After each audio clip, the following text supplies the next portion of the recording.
Opinion, Businessman Opinion.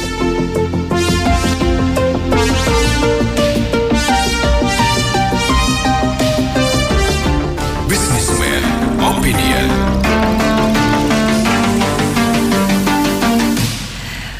Selamat pagi sahabatku, The Big Family of Businessman Opinion. Selamat bergabung kembali. Ini adalah forum yang ditunggu-tunggu ya.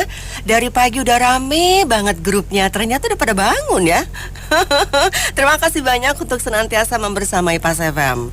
Oke, ini adalah sesi 1 untuk Businessman Opinion di Breakfast Briefing. Menteri PU Dodi Hanggodo mengaku mendapat bisikan dari pengurus Kadin Indonesia bahwa pengusaha kapok ikut proyek infrastruktur dengan skema kerjasama dengan pemerintah tanpa menyebut alasannya. Padahal menurut Menteri PU, swasta itu punya peran penting dalam pembangunan infrastruktur di Indonesia. Nah, menurut Anda, apa sih yang bikin pengusaha swasta kapok menggarap proyek infrastruktur dengan skema kerjasama dengan pemerintah ini, dan gimana cara mengatasinya? Oke, 2 line telepon dibuka 6339160 dan WhatsApp call 0816924924. Jangan lupa juga boleh buat komen di WA grupnya Businessman Opinion. Tapi lebih seneng sih Nena dengar suaranya ya. Dengar suaranya jadi bisa ketahuan, kenalan dengan yang lain. Oh ya, buat yang kasih komentar di melalui text messages, jangan lebih dari 120 kata ya. Habis mau sepanjang kali lebar kali tinggi kayak baca skripsi gue. Oke, 6339160 dan WhatsApp call 0816924924. Apa sih yang bikin pengusaha swasta kapok menggarap proyek infrastruktur dengan skema kerjasama dengan pemerintah ini, dan gimana mengatasinya? Di mana hal ini disampaikan oleh Menteri PU Dodi Hanggodo ya. Dia dapat bisikan dari pengurus Kadin Indonesia bahwa pengusaha tuh kapok ikut proyek infrastruktur dengan skema kerjasama dengan pemerintah tanpa menyebut alasannya. Padahal menurut Menteri PU, swasta itu punya peran penting dalam pembangunan infrastruktur di Indonesia. Nah, menurut Anda apa yang membuat pengusaha swasta kapok menggarap proyek infrastruktur dengan skema kerjasama dengan pemerintah ini, dan bagaimana mengatasinya? Silahkan ya. 6339160 dan WhatsApp call 0816924924 dibuka untuk Anda. Meski dengan terbata-bata, tapi karena cintaku itu luar biasa pada Anda, jadi tetap saja. Dede Tony, selamat pagi. Pagi kakak. Ya, silahkan Dede. Aduh, dapat ini nih ya, Petrolet nggak pakai antri saya. Nomor 1. Iya pertama. dong. Iya, itu karena dirimu tuh punya kontribusi yang luar biasa bagi bangsa dan negara, makanya langsung dibuka tuh jalannya, wus gitu. Masya Allah. Udah kayak kereta ke Bandung. Oke, silakan Dede. Iya, kayak kereta, jadi asuransinya harus bayar on risk. Kayak kemarin ya kak, 300.000 kalau mobil tabrakan on risknya. Jadi kalau masuk ke topik ini kak, kalau kapok, iya pasti kapok. Saya cerita sedikit deh di saya aja ya kak, karena saya pernah ngerjain. Itu kebetulan dapat salah satu proyek tol kak di Jawa. Oke. Waktu itu sama temen-temen ngerjain kak. Proyek tol dapat sekitar 2,5 kilo, budget costnya 140 miliaran ya kak. Oke. Di RAB-nya sih jelas kan, bahwa sampai dengan berapa persen tuh akan keluar dana. Jadi kayak kita butuh oli sekitar, waktu itu saya sama teman-teman estimate sekitar 10 M nggak. Oke. Jadi akhirnya kita kerjain itu. Seiring berjalannya waktu, akhirnya nggak dibayar kak. Saya ngomong aja ya, salah satu plat merah yang lagi kolaps. Itu W lah depannya. Semua juga tahu. Oke. Udah paham. Duit habis, babak belur. Kerugian saya miliaran kan. Bukan ratusan juta lagi, miliaran enggak. kalau bilang jujur-jujuran mah rumah tangga mah hancur Kak. Iya ya, Kalau paham. fair. Paham. Jadi penyakit pemerintah itu satu Kak, nggak dibayar. Hmm. Saya ngomong aja fakta Kak, Ya. nggak dibayar saya. Duit udah habis banyak, akhirnya keluar duit semprit Kak. Mhm. Dia hitung. Padahal biaya yang kita keluarin udah miliaran Kak. Ya. Nah, jadi kalau ditanya pengusaha kapok, pasti 1000% kapok Kak. Karena kita seperti garam di laut. Ini kalau ada pemerintah yang denger, kasih tahu itu. Habis itu ketika kita mau nagih, sorry ya, ada fee-nya coy. Astaga. Itu terang-terangan? Oh ya jelas dong Kak, Oh. fakta. Hmm. Enak aja, mau cair kalau nggak ada duitnya emang nggak mungkin dicairin itu uang Kak. Hmm. Saya ngerjain proyek tol kok Kak, akhirnya kolaps. Jadi kalau pengusaha-pengusaha lain tahu, ini saya contohnya.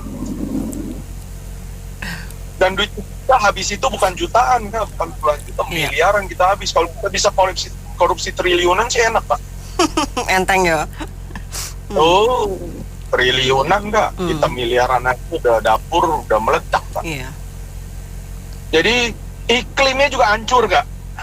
Jadi bayarnya hancur, iklim budaya kerjanya juga hancur sehancur-hancurnya Kak semua. Hmm. Kalau dealing sama plat merah sih udahlah Kak, udah saya sih udah nggak akan lagi dah. karena udah habisnya luar biasa. Korupnya gila Kak, budaya korupsinya gila. Minta terang-terangan kok. Hmm. Akhirnya kita cuman cair waktu itu sekitar 20% dari total yang kita udah habisin Kak. Dia pakai hitung-hitung 20%. suka-suka hitung Kak.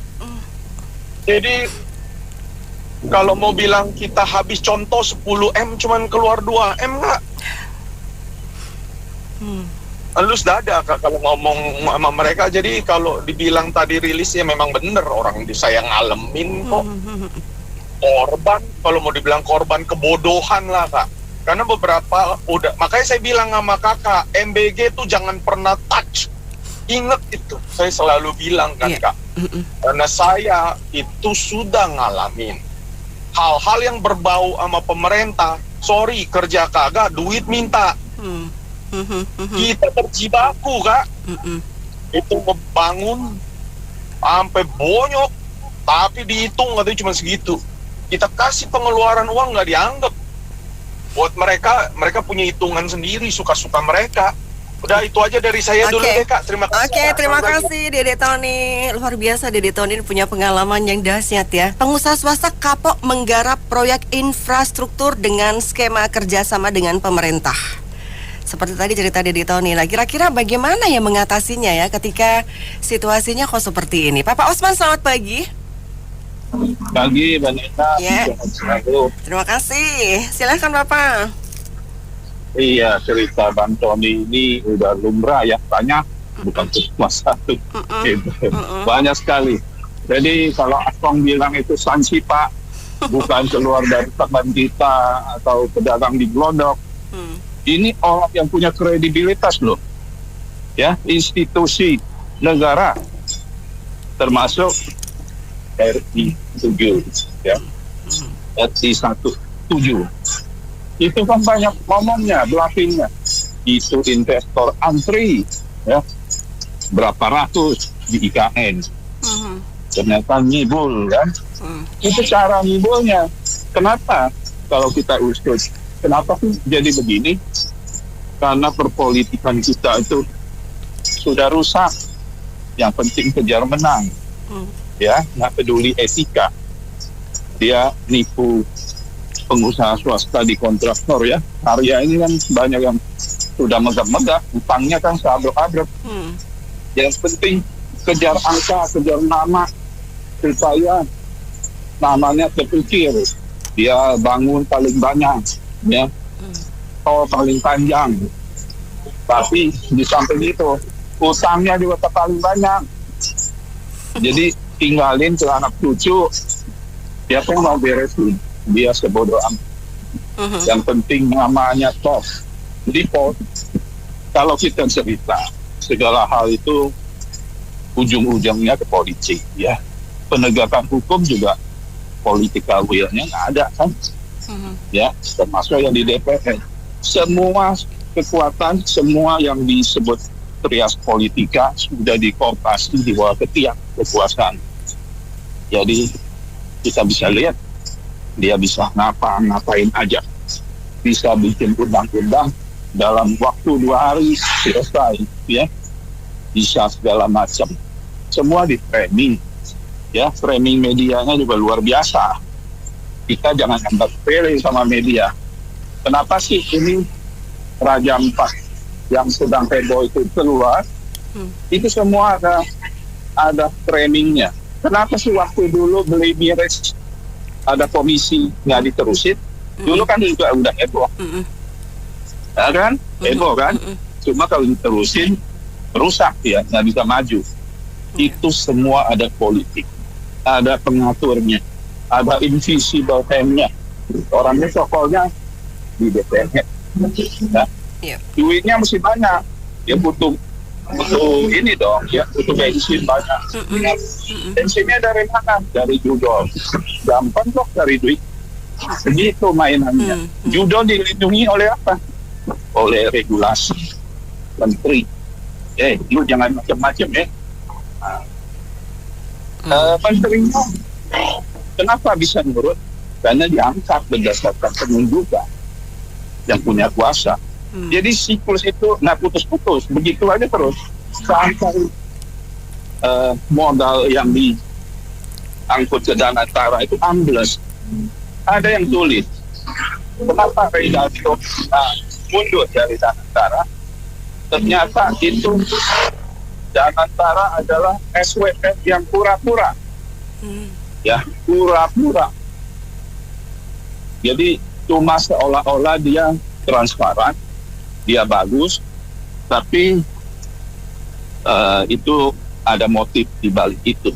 Redalio ngeri, mendingan gua mungkin daripada gua rusak.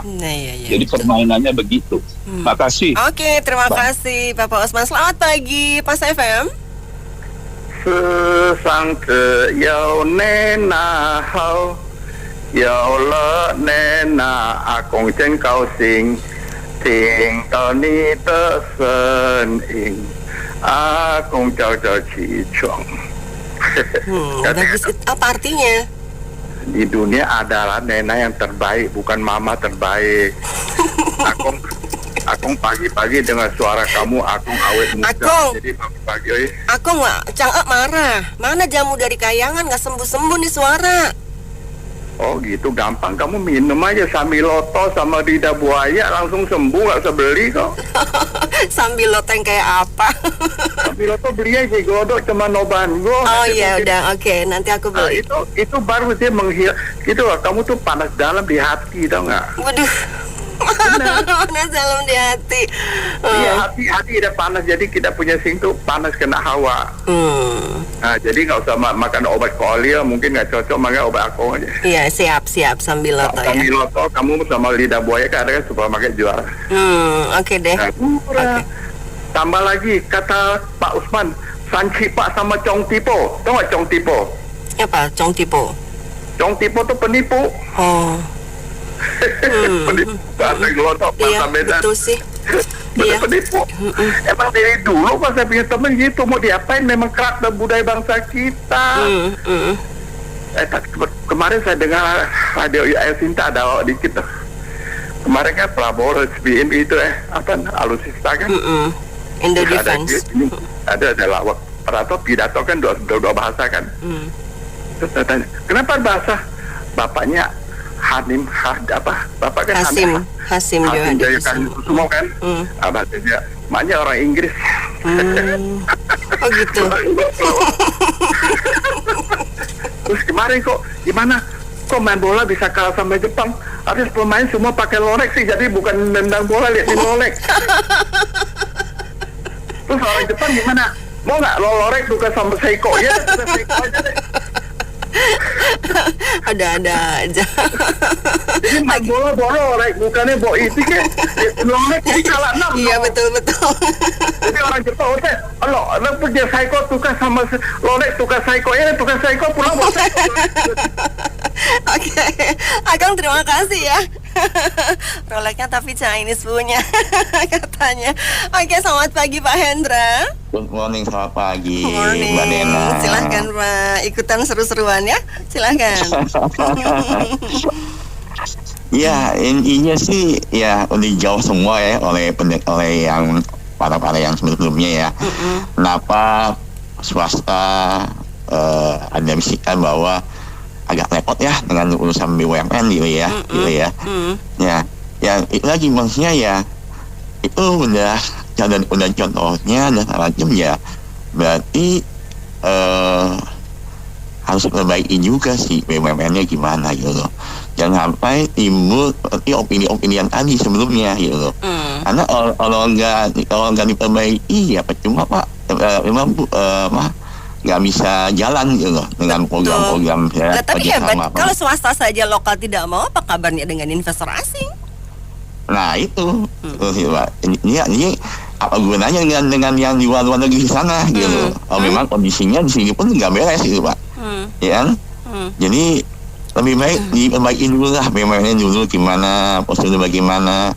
Karena ya hanya saya nggak banyak ngomong karena udah diomongin oleh yang sebelumnya bahwa ada yang ini, ada itu, ada sanksi lah namanya ya gitu. Jadi ya itu kenyataannya ada gitu. Makanya kenapa swasta tuh agak enggan bekerja sama dengan pemerintah. Kapok kayak dari Tony tadi gimana nggak kapok itu bisa berantem mau bini ya nggak dapur bisa nggak ngebul. Iya. Soalnya saya juga ada teman tuh yang proyek juga. Ini ya tadi pembayarannya ditunda lah, macam lah, udah proyeknya selesai terus ditunda lagi apa bayarnya gitu. Jadi ya gitu jadi ya mungkin dia pakai sistem terminta terbatas sampai kapan. Terima kasih Pak Hendra ya, terima kasih. Selamat pagi Pas FM. Pagi Nena. Aduh, ternyata dirimu ketularan aku ya. Dikau ini terpaksa sekali ketawanya. Aku pengen ketawa las tapi takutnya ntar ya lah. Aduh, bagaimana aku kesedak gawat. Ternyata Nena bisa empuk juga. Gara-gara hujan-hujanan sih lo ngajakin gue main kelereng. Bocah sih hujan-hujanan. Heran. Oke, kembali ke topik ya. Ini kayaknya Pak Tony ngalamin nasib yang sama Pak Yusuf Hamka. Judulnya lagunya Nugi tertiba. Beliau pernah mengemukakan ini loh, mengerjakan tol berapa triliun, 1,berapa triliun. Iya kan pernah juga gitu ya. Dia ngurus pun yang ada keluar uang lagi. Akhirnya ya udahlah dia ikhlasin aja, terserah. Tapi dia tahun itu dia luar biasa, sedekahnya banyak ya. Kemarin dari asuransi, sekarang dari jalan tol. Aduh, luar biasa, korban dari kebodohan kata dia. Ngaku ya. Betul. Iya. Terus yang paling dekat juga kan kita ingat minyak kita ya Nen ya. Itu juga sempat bermasalah kan ketika diminta jual 14, selisihnya nanti bayar pemerintah. Nah itu juga kan ya, pengusaha juga sampai kapok-kapok bilang nggak mau lagi, uang minyak lagi harga tinggi disuruh murah tapi selisihnya nggak diganti. Ini tekor ini pengusaha. Jadi pemerintah susah untuk dipercaya sekarang emang, untuk didengar sama pengusaha-pengusaha ini lokal ya, tadi bilang lokal aja udah nggak percaya gimana asingnya. Alhasil waktu itu kalau nggak salah nggak 1.000 mili ya, jadi dikurangin habis itu kena masalah lagi. Nah itu dia, udahlah selisihnya memang juga. Jadi memang kayak ini MBG kan gitu, ada yang udah 1 miliar nggak dibayar ya. Saya bilang jangan mau kerja sama BUMN, BUMD, enggak, dan saya mah betul banget. Kalau mau uangnya dulu sini keluar. Nah, emang bisa nggak sih ya di depan dulu bayar gitu ya, paling nggak 70% ya nggak?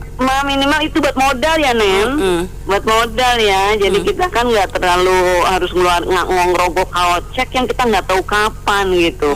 Yang bikin kesel kita, sakit hati kita ini, dianya bancaan gitu Nen.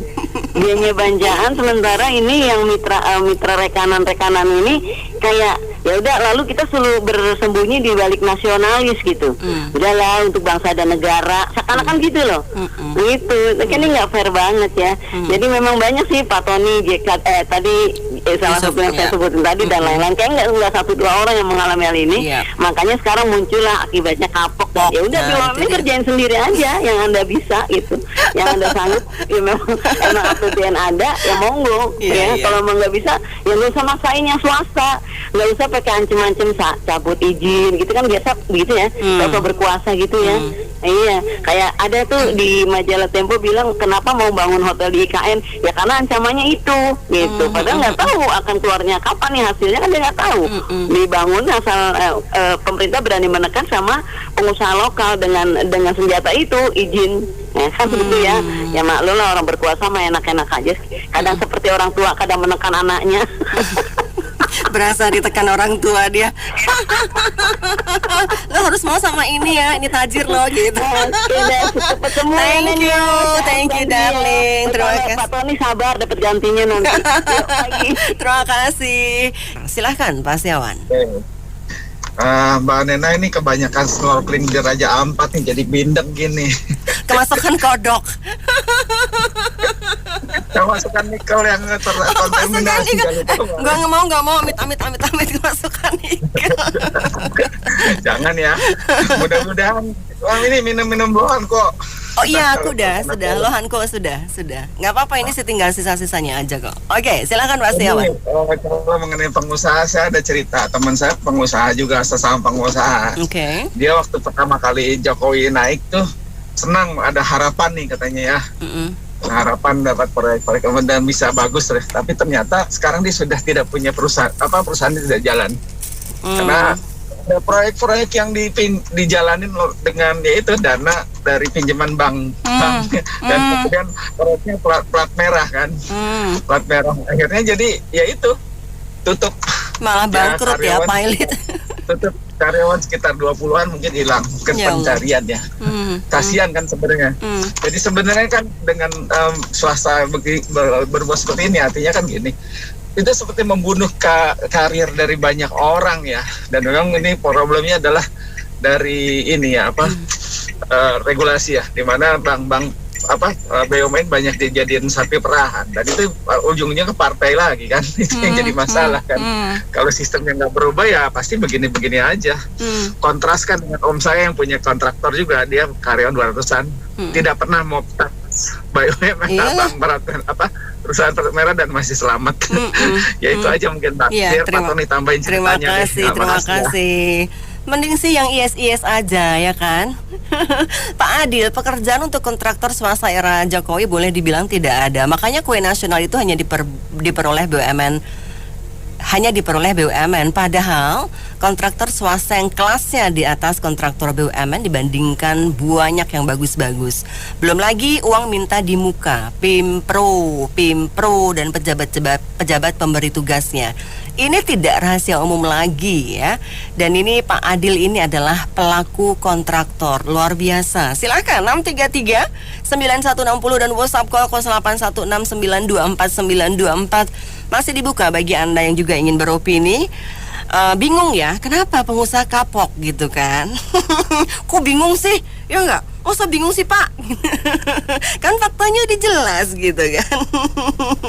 Dan gimana sih ngatasinnya, itu yang paling penting ya. Mungkin para penyelenggara negara mendengarkan kita juga hari ini. Ini adalah fakta dan cerita dari para pelaku usaha mengenai ya keadaan sesungguhnya seperti ini. Dan mereka betul-betul pelaku yang bahkan pernah terjun di industri ini gitu. Nah Pak pernah bilang jangankan ke pemerintah, ke mantan pejabat pemerintah aja kapok. Susah nagihnya, bacanya maksudnya susah gitu ya. Oke, Dede Tony nambahin, nasionalisme ada narasi sesat yang digaungkan pengusaha pejabat supaya bisa terus membohongi rakyat. Gak ada konsekuensi apapun saat kebohongan dan penipuan itu terus dilakukan oleh penguasa atau pejabat. Swasta udah banyak yang kena tipu, kena pungli, kena peras, dan rakyat terus dipaksa bayar PPN, PPH, PBB, STNK, dan apakah mengalir balik ke rakyatnya? Justru penipuan bensin, penipuan minyak goreng adalah sedikit contoh nyata penjajah itu adalah mereka sendiri. Wow, udah ekspresif belum gue bacanya? Bu Mila, selamat pagi. Ya, pagi Mbak. Silahkan Ibu. Ini yang pertama, sebenarnya semua pangkal persoalan itu dari law enforcement, di mana hukum kita itu di atas, hukum kita itu di bawah politik. Jadi politik yang berkuasa. Jadi hukumnya harus tunduk di bawah politik. Itu fakta. Contoh sejak era awal Orba. Kenapa saya katakan gitu? Contoh yang paling mudah aja, yang lagi rame. Kalau nggak salah reformasi rame-rame dan pecah itu kan 98 bulan 5-an ya Mbak ya. Nah, tapi bulan 98 bulan Januari Pak Harto menandatangani izin di dalam hutan lindung kepada perusahaan Australia, yaitu yang rame di Raja Ampat saat ini. Jadi itu sebenarnya Januari 98 ditandatangani oleh Pak Harto. Oke. Terus saya balik cuplik ke belakang lagi, zamannya Pak Harto, bukan cuman ini aja. Para pengusaha besar-besar kalau nggak percaya, deketin Mbak kan orang media, ngomong, saya tidak bawa HP, saya tidak bawa rekaman, saya cuman kepengen tahu dari hati ke hati. Swear gitu ya Mbak ya. Tanyain kayak Indofood, terus Toyota dan sebagainya kayak gitu itu ya, tanyain saham mereka gimana. Jadi kalau dahulu bahwa ada saham terus mendadak diminta sekian persen oleh siapa ya wis ngerti sendiri lah, putra putri kayak gitu ya. Lah itu kan hukum di bawah politik toh Mbak. Itu sebenarnya sudah mulai dulu, jadi nggak usah ngomong sekarang, oke? Kalau balik lagi ke tahun 2000, jadi 2 tahun setelah reformasi, Gus Dur duduk gitu ya. Gus Dur itu sudah meniadakan, membatalkan keputusan Pak Harto 98 Januari. Tapi 2004 dianulir oleh Megawati, bahkan 13 proyek tambang yang ada di hutan lindung semuanya dilegalkan. Ini contoh apa Mbak? Ya udah, gitu ya, sampai di sini sudah selesai. Jadi di sini ini hukum diinjak-injak oleh politik, itu yang tidak benar. Jadi jangan lagi katakan partai coklat lah, ada polisi memeras lah, ada TNI kurang ajar lah, ada apa. Semua manusia itu sama, baik dia TNI, polisi, akademisi atau siapa saja. Yang jelek itu banyak buktinya, yang fitnah-fitnah itu S2, S3, terus habis itu bintang 2, bintang 3, bintang 4, bintang 5, kan banyak tuh yang nggak ngerti baca undang-undang. Ya udah ya. Nah, terus sekarang balik lagi ke proyek. Pada awal Jokowi berdiri, itu sebenarnya mereka itu nggak mau terima proyek-proyek infrastruktur. Tapi karena Pak Jokowi mengejar waktu, sehingga beliau terpaksa menggunakan BUMN untuk pembangunan infrastrukturnya. Setelah itu, udah tahu Jokowi gimana, baru mereka itu mau. Problem kedua setelah hukum adalah uang kita dibanding PDB, ya, uang kita itu per kilometer persegi. Jadi ini saya mencuplik daripada Peter Abdullah, tahu ya Mbak ya, Center of Reformasi. Wah, ya udah. Itu swasta itu nggak punya duit, kita ini nggak punya duit. Kenapa? Contoh gini, kalau di China meter persegi itu 199% modalnya, PDB-nya, modalnya gitu ya, duitnya. Di Jepang itu 252%. Di Malaysia 123, di Thailand 123, di Indonesia pada saat 97 dan 98 itu 40%. Sorry, 60%, sorry. Nah, setelah itu kita itu turun ke 40%. Pertanyaan saya, kenapa di zaman Pak Harto bisa lumayan kan 60%? Dibanding sekarang 40%, padahal kan udah reformasi, udah demokrasi, udah gini. Demokrasi iya sih Mbak, tapi hukumnya nggak demokrasi. Kalau zaman dulu ya Mbak ya, mau devaluasi, semua yang ada di atas itu udah tahu Mbak, borong dolar, kayak gitu. Tanyain deh yang tua-tua itu yang ada di sini nimbrung, jujurlah, berkata jujur. Jangan cuman mencaci maki orang miskin saja yang menjadi pejabat gitu ya, tapi tidak berani mencaci maki yang terdahulu karena orang kuat gitu ya. Itu nggak fair gitu ya. Nah, sekarang pertanyaan saya, kenapa pada saat zaman Soeharto itu 60%? Karena duit itu masih banyak di sini, Mbak. Tapi kalau sekarang 40%, padahal kita tuh udah demokrasi, udah wah ngantemin pemerintah pun nggak apa-apa kayak gitu-gitu ya. Nah, kenapa 40%? Karena semuanya pada takut hukum nggak bener, Mbak. Kan makanya parkirnya di Singapura, sebagian di Hong Kong. Kenapa mereka parkir duit di sana? Apakah mereka nggak nasionalis? Sebenarnya juga tidak, Mbak. Terus ditambah lagi TA ya, tax amnesty ya. Nah, tax amnesty sudah dirangsang dengan tax amnesty, tapi masuknya berapa, Mbak? Juga nggak bergemi kan termasuk. Lah inilah kesalahan kita itu sebenarnya di sini. Jadi makanya kasihan kan kalau APBN kita sudah 3.000 triliun, tapi persentase daripada duit yang ada di Indonesia per kilometer perseginya hanya 40%. Lah, makasih ya Mbak Nena. Oke, terima kasih. Pagi Bu. Ya, monggo Pak Rudi. Jadi sekarang ini kita jangan menyalahkan pemerintah aja sama pejabatnya. Kita juga koreksi diri sendiri sama adat istiadat kita. Misalnya nih, kalau misalkan hari raya Lebaran ataupun Natalan, itu pejabat-pejabat menyediakan tempat rumahnya untuk open house. Dananya nggak ada. Kalau dia nggak bikin, malu. Makanya itu tetangga atau saudara-saudara bilang, wah pejabat apaan tuh, gini aja segini. Nah itu kekerabatan kita itu yang menjadi masalah sebetulnya. Nah kalau misalnya pejabat kita miskin, wah ini pejabat apaan tuh, udah pejabat miskin. Kita malu dong. Masa pejabat miskin sih? Nah iya, sementara di depan mata pejabat itu ada uang yang siap diambil.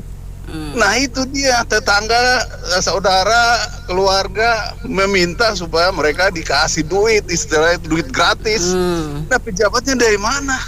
Kalau nggak berbuat negatif, nah kita itu harus koreksi juga. Nah itu juga, kalau misalkan ini yang sekarang lagi Haji Abidin, Haji lain-lain, itu dari mana kalau nggak dari situ? Nggak mungkin dari gajinya, logikanya aja. Kita hitung aja itu anggaran negara miskin itu semuanya. Tapi dia bisa melakukan itu dari mana kalau nggak berbuat curang? Itu yang membuat kita. Nah itu yang di jalan-jalan juga begitu, di cepek itu. Kita membiarkan mereka begitu supaya lancar. Nah itu imajinasi. Orang Indonesia begitu. Wah, kenapa kalau bisa diperlambat ngapain dipercepat?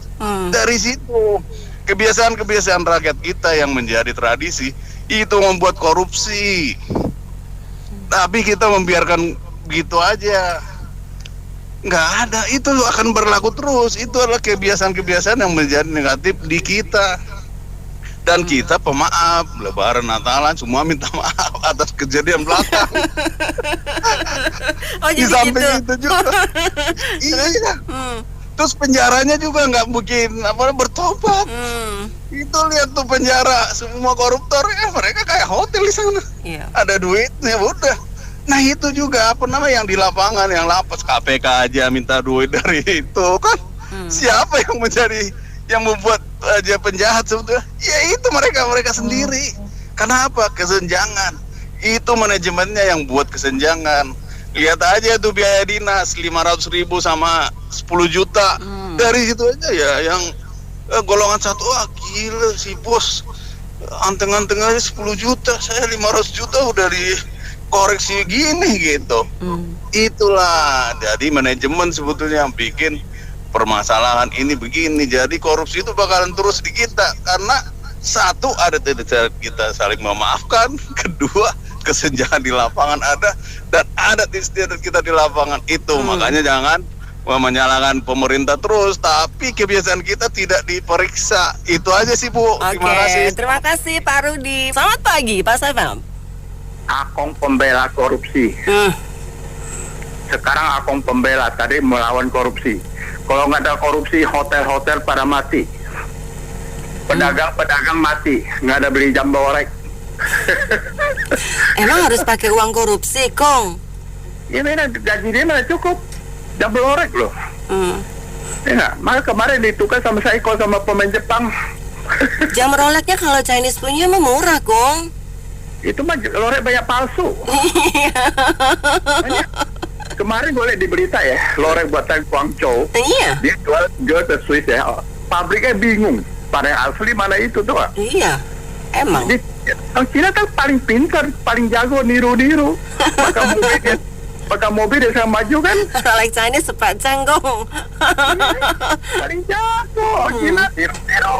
Maka kemarin gue lihat ya kan, dulu kan ada Tommy Wienda mau bangun jembatan Bakuni Merak kan. Ya kan? Sama kontraktor Tiongkok kan 40 triliun dulu zaman apa ya tanah tangan apa orang-orang Senayan lah, tanah ini tanah tangan sampai 70 triliun nggak jadi bangun. Nah itu korupsi gitu. Korupsi kan jembatan jadi kan, ya nggak? Kita bisa PP pulang balik ke ini kemana ke Sumatera kan, nah itu korupsi gitu. Jadi korupsi Indonesia nggak bisa hilang.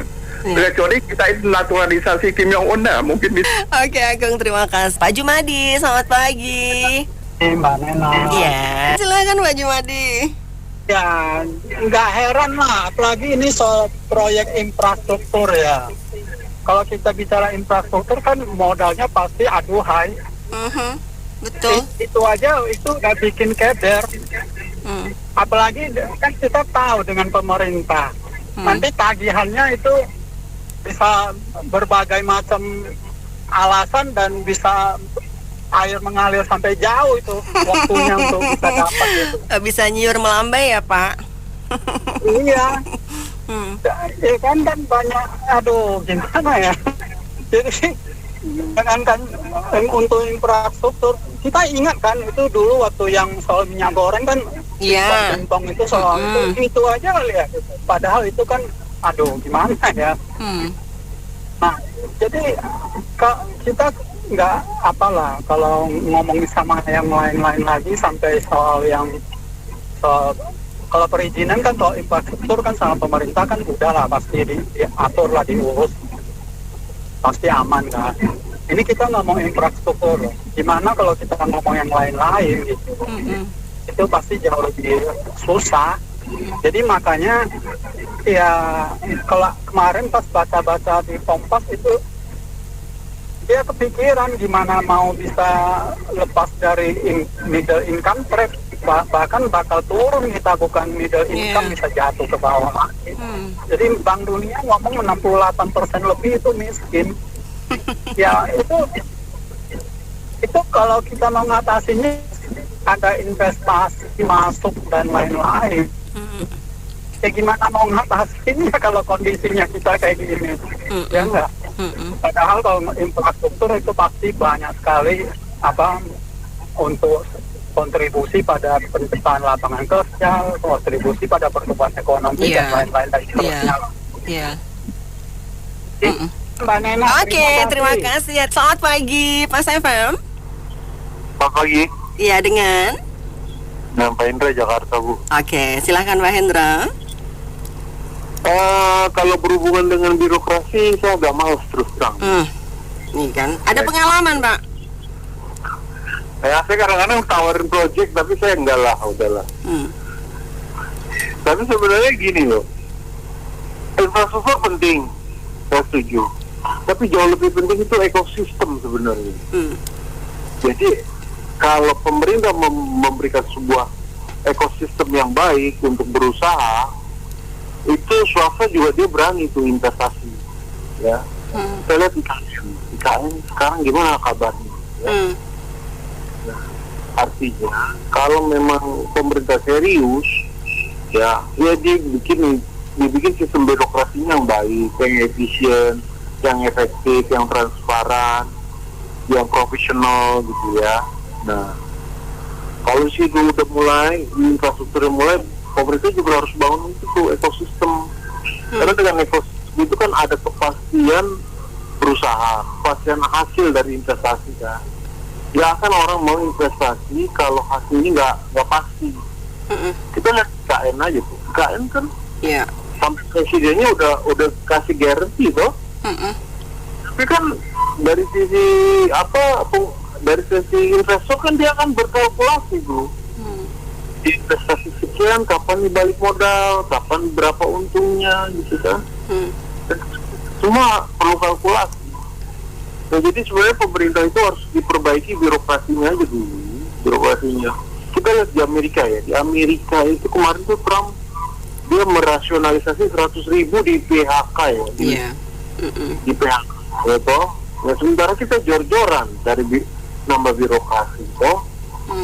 Nah, makanya ya itu yang perlu diperbaiki. Jadi kalau selama birokrasi kita tidak efektif, efisien, profesional dan tidak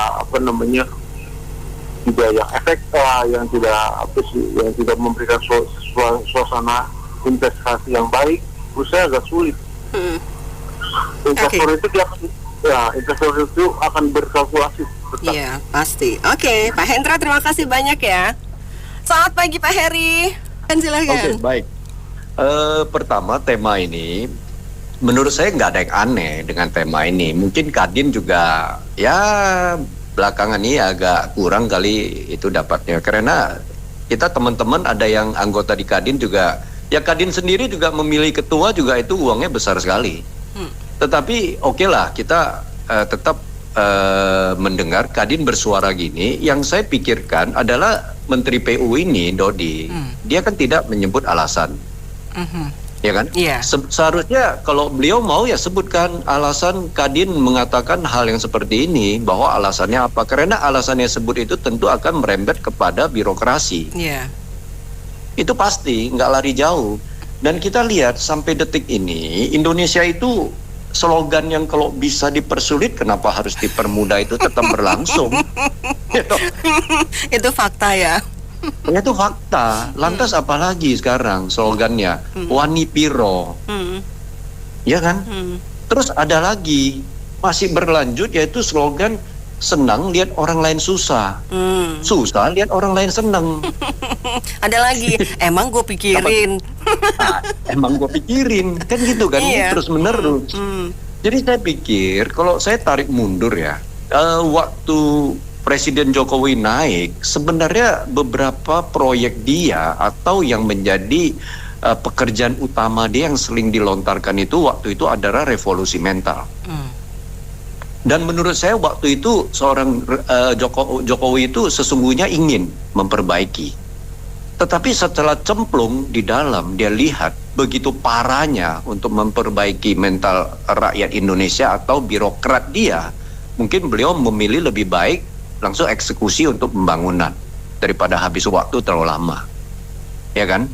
Karena sesungguhnya waktu Pak Jokowi dengan Pak Ahok di Jakarta, mereka udah lakukan. Apa kurang waktu itu? Kita itu dikasih lihat kok, ada satu provinsi yang melakukan pemberantasan korupsi dan tegas penegakan aturan dengan e-katalog, transparansi begitu nyata kok. Itu kan fakta, kita nggak bisa pungkirin di zaman Jokowi dan Ahok.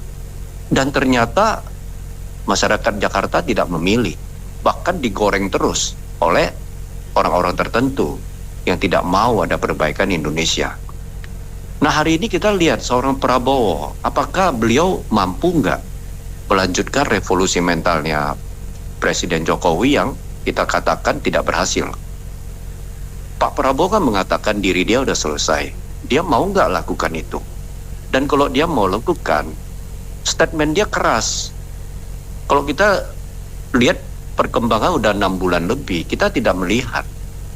Jadi kalau kita nggak melihat seorang presiden mengatakan begitu, apa yang kita bisa harapkan untuk perubahan? Ya kan, lantas kita terus setiap hari berbicara melalui salah satu media seperti ini yang Pas FM, ya kita tentu terima kasih. Tetapi kan kita ingin supaya Indonesia itu semakin baik. Karena perubahan zaman itu sungguh semakin tantangan semakin besar. Seperti kita yang kemarin beberapa waktu lalu bahas yang hotel. Perhotelan mengeluh. Padahal sesungguhnya itu bukan hanya efisiensi anggaran pemerintah membuat mereka agak sulit. Persaingan. Bayangkan itu semakin banyak yang orang mau libur, dia nggak masuk ke hotel, dia melalui Airbnb, itu melalui online, itu juga menjadi handicap buat bisnis mereka, dan mereka terus harus berkreasi. Demikian juga kita. Tetapi Indonesia, kalau yang birokrat, yang korupsi ini nggak diatasi, betapa mengerikannya yang akan terjadi. Yang akan dilakukan pemerintah itu hanya memperbesar kue, lantas dikorupsi juga semakin besar. Yang turun sampai masyarakat bawah itu Gini rasio tidak ada perbaikan. Ini yang kita khawatirkan, yang kita bersuara terus. Jadi Pak Prabowo, yuk dengarlah. Bahkan kalau bisa kita juga sampaikan ke masing-masing kepala daerah.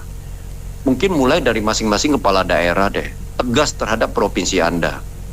Lantas sampai ke nasional Pak Presiden juga. Jadi Pak Presiden Prabowo juga perlu dukungan dari semua pihak. Dan saya selalu mengatakan ada 10% di birokrat yang baik, Pak Prabowo rangkul. Dan ditegaskan, dibikin satu viral bahwa pemerintah serius. Baru kita akan melihat perbaikan ke depan. Kalau enggak, ini korupsi semakin berjamaah. Semakin sulit. Dan hal yang seperti gini menurut saya bukan hal yang aneh. Kita tahu kok pemerintah SKBDN, tetapi di dalam proses pembayarannya per terminnya dipersulit lah. Skema pembiayaannya tuh kreatif katanya. Betul. Nanti pada waktu kita mengajukan SPM lah, dipersulit lah, belum lagi penerbitan SP2D-nya lah. Itu bisa aja mereka mencari celah-celah untuk mempersulit. Karena tidak ada lihat satu langkah yang jelas, yang tegas dari atasan mereka. Dalam hal ini atasan tertinggi yaitu Presiden. Jadi saya kira gitu aja sis. Itu pandangan saya. Terima kasih. Selamat pagi Pak Heri. Selamat pagi Bu Nena. Lama tak kedengaran ini. Pak Audi yang always keep on fire. Silakan Pak Audi, silakan. Nah, kalau saya sih ngomong ya, Menteri PU ini ngapain lihat jauh-jauh? Lihat aja itu Waskita, Wika, PTPP, Adikarya, dulu sahamnya berapa, sekarang berapa, utangnya itu ke apa, kondisi keuangannya gimana? Ngapain mau cari lagi swasta jadi korban baru? Waduh, jelas-jelas saja itu sudah korban itu loh. Itu uang berapa triliun itu yang pembayarannya nyangkut itu di sana itu. Ada juga swasta yang ya saya pernah baca ya mengeluh juga tuh. Nah, ya itu problemnya. Nah, sekarang kalau mengharapkan swasta baru yang terlibat, ya mikir-mikir lah, orang itu kan duit gede pertama. Tapi saya selalu percaya bahwa ada sekutunya. Maksudnya ada banyak orang swasta yang juga mau terlibat dalam hal-hal seperti itu karena mereka sudah tahu bisa mengukur resikonya kan. Saya kira gitu. Pasti ada lah swasta, orang-orang lingkungan mereka yang swasta yang masuk ya, biasa lah. Makanya nggak heran ya kita punya yang apa MBZ aja tuh miss dia punya ini kan. Nggak heran karena memang ya gimana ya, sudah dikatakan Pak Jumadi tadi ya, gimana dana gede terus permintaannya banyak banget. Belum lagi kalau mau disetujui, nggak akan disetujui. Kalau bisa dipersulit, kenapa dipermudah? Kecuali ya itu Wani Piro. Ya repot lah. Itu tadi Pak Tony udah cerita minta fee terang-terangan tuh, Pak Tony udah cerita. Nah itu dia, makanya lah ini kan barang sebenarnya mereka tahu, mereka nggak mungkin nggak tahu. Cuman sekarang mau nggak, berani nggak, Itu aja. Kenyataannya apa? Kata bapak kita, menggebu-gebu akan melakukan ini, mana? Nggak ada 6 bulan. Sudah berapa bukan? Iya 6 bulan ya. Sudah 6 bulan. Mana hasilnya? Nggak ada. Bahkan yang Pertamina aja menguap. Udahlah, kalau saya mah ya sudahlah. Lihat aja tertawa dalam kesedihan. Terima kasih. Businessman Opinion. Businessman Opinion.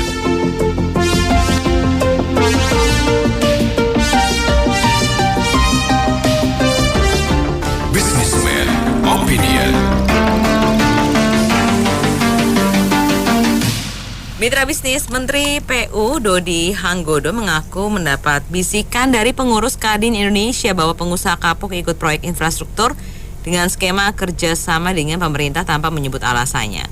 Padahal menurut Menteri PU, swasta memiliki peran penting dalam pembangunan infrastruktur di Indonesia. Nah, menurut Anda mitra bisnis, apa yang membuat pengusaha swasta kapuk menggarap proyek infrastruktur dengan skema kerjasama dengan pemerintah ini dan bagaimana mengatasinya?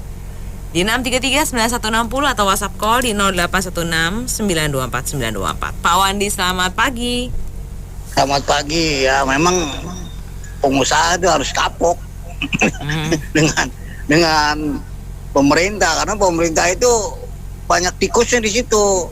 Dia mengatasinya ya rantas tikus-tikus itu. Banyak tikus-tikus yang mau minta duit. Banyak preman lah, preman berdasi. Preman banyak oknum. Nah ini semuanya begitu, dan juga harus punya modal 2 kali lipat karena kerjasama sama pemerintah itu bayarnya lama. Udah gitu banyak oknum lagi di situ, tikus-tikus itu. Jadi untuk mengatasinya ya pimpinan menteri-menteri itu harus kerja keras untuk membersihkan semuanya itu. Kalau nggak mau Kadin, karena apa? Rugi kan, semua kan pakai perencanaan, pakai POAK, planning, activating, controlling, dan rating. Nah itu pakai POAK controllingnya. Kalau nggak begitu gimana?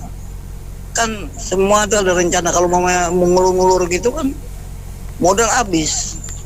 Modal habis, ya nggak bisa kerja lagi tuh perusahaan. Ya gitulah. Baik, terima kasih Pak Wandi atas opininya. Pak Tris, selamat pagi.